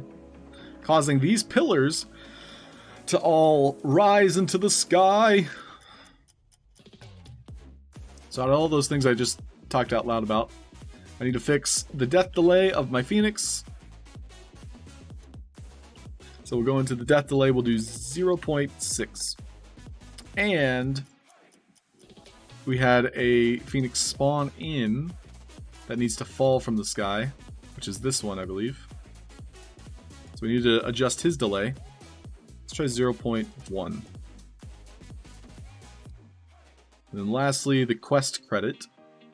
You can go into the quest, and it's waiting for anything with the Phoenix Death tag, and only one Phoenix should have that, and it's going to be the one that spawns beneath. So this one here. It needs the Phoenix quest tag. I guess it doesn't matter which one we do, but just for consistency's sake, I will add Phoenix.quest here. And what else? I'm pretty happy with that. I'll play through it one more time. But yeah, this is kind of reminiscent of Dark Souls. It's like the idea. Also, you can totally skip this first quest. So you guys watching now have an idea that I added a path if you like parkour instead. Like if you're a pacifist run, if you will. So you could totally pacifist run this game. Parkour!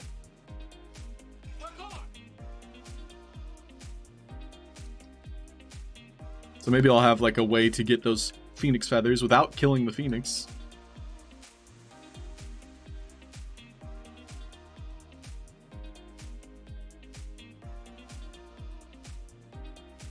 So you spawn the Phoenix.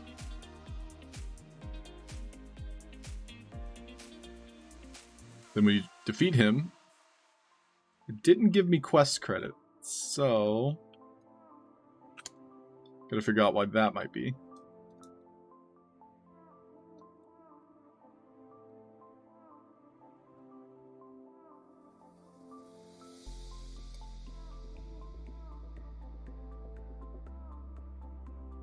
So the quest was waiting for the tag. Auto-completing. Auto-launching. So it wanted the Phoenix.quest tag. Which we saw was being spawned here.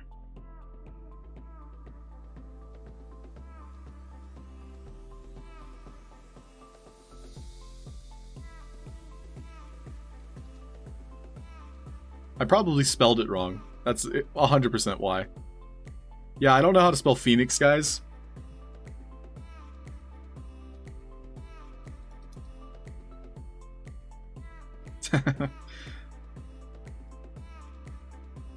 So you start the quest, you shoot the bird out of the sky.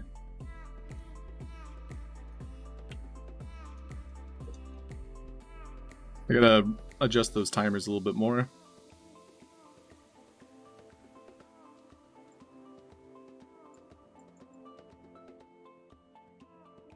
Defeat the Phoenix. That's going to complete the quest, which causes all of these pillars to ascend.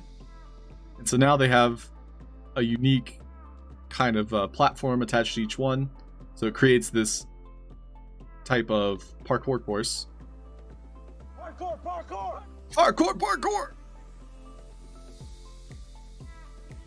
Which is kind of tough to gauge, but I think I have to do this one.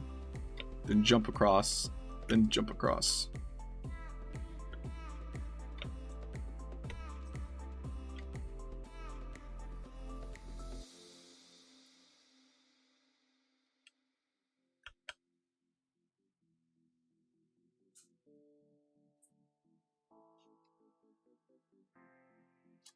No. So we do need to provide like a ladder there or something. That also spawns.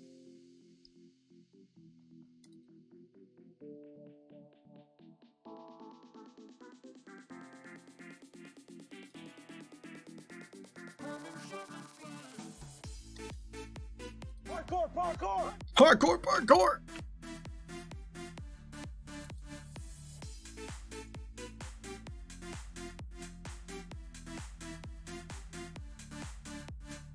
So what I could do is make it an asset spawner. I've actually not tried this with a ladder before. So we'll spawn a rope ladder that has the climbable behavior. The interaction required is the Wizzy quest, which I believe was Wizzy 3.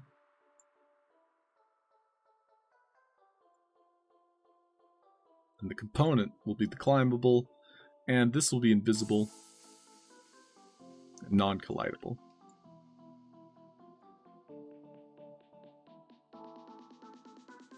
So that should be good now. Let's try it.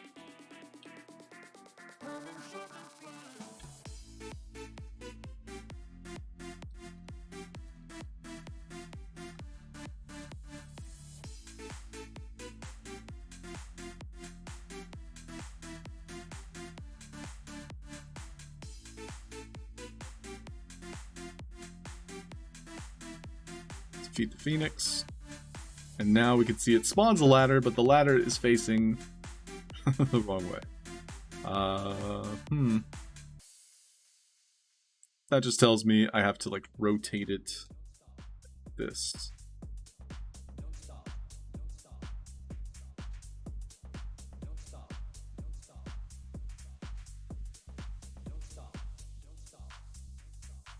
But yeah, pretty happy with that. Guys, keep in mind, Metaskins is having a interview with the one and only Rad Condad today at 12, which is in 6 minutes. I'll be peeking in, popping in, probably end the stream around then. Cheers, Vox Machina. You earned it. Congratulations on the win today with your hot air balloon.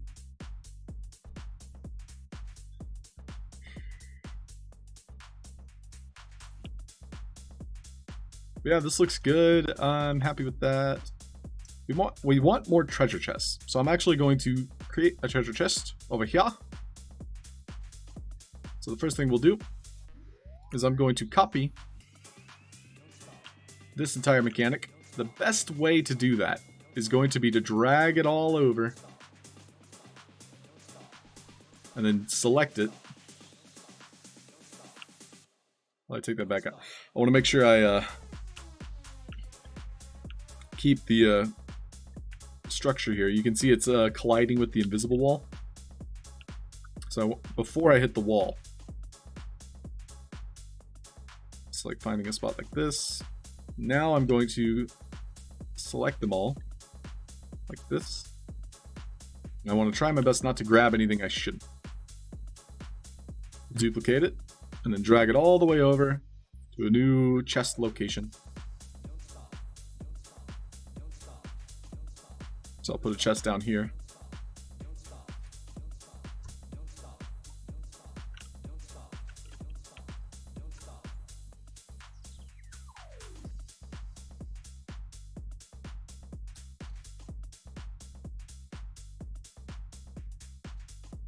We're going to go through the process of renaming each one of these.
Great. And now each of these is going to be given a new message.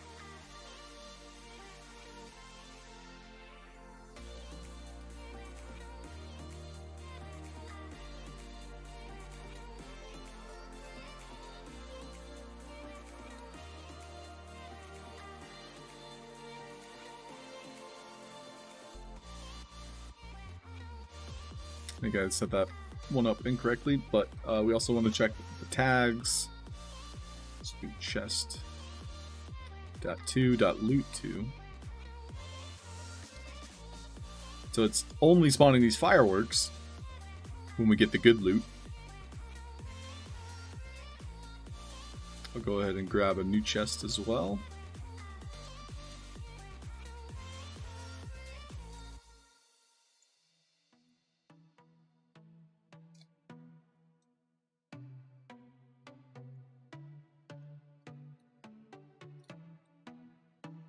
How long you stream? Crypto G's. I'm glad you enjoyed yourself. Thank you so much. I usually stream from 8 a.m. Eastern Standard Time, so about 4 hours ago was my start time. And I usually go for 2 hours. So minus 4 hours from wherever you are in the world. And that's usually when I start. But Monday through Fridays.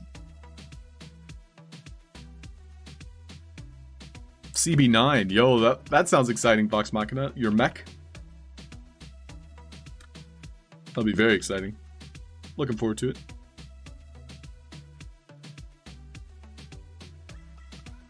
This will be chest.2.default.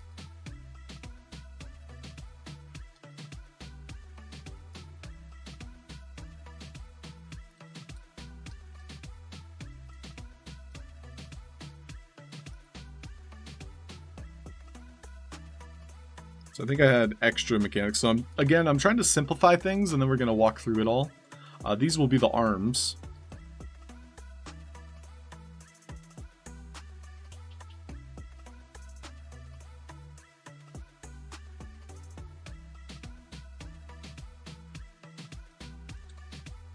So we do want to rename everything appropriately for this chest number 2.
Oh, thanks, Crypto G. Have a fantastic class. Hope it goes well for you. Nice to see you, buddy. Toodles. And yeah, if anybody has questions before we go, it's time to wrap up.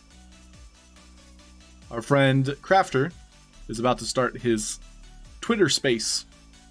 So guys, please do listen. Check it out. I'm going to go ahead and wrap up here. So thank you everybody for popping in, saying hi. I appreciate it. It's time to go. It's closing time.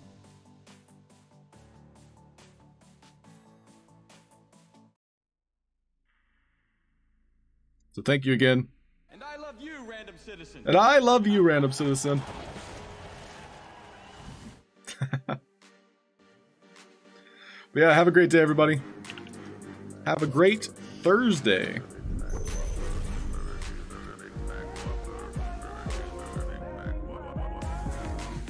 Let's go.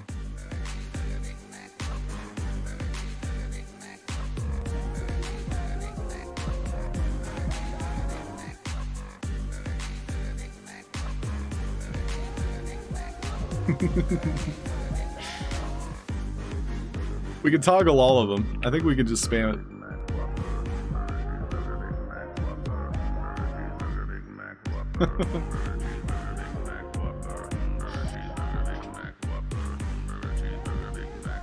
Perfect.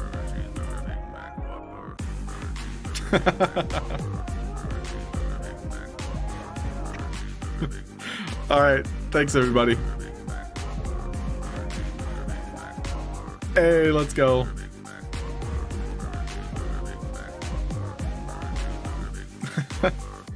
All right. Thanks, everybody. See you. Nope. No more. 9 times combo. Cool. Raid. No raids. Sorry. It's all Twitter space. Check it out.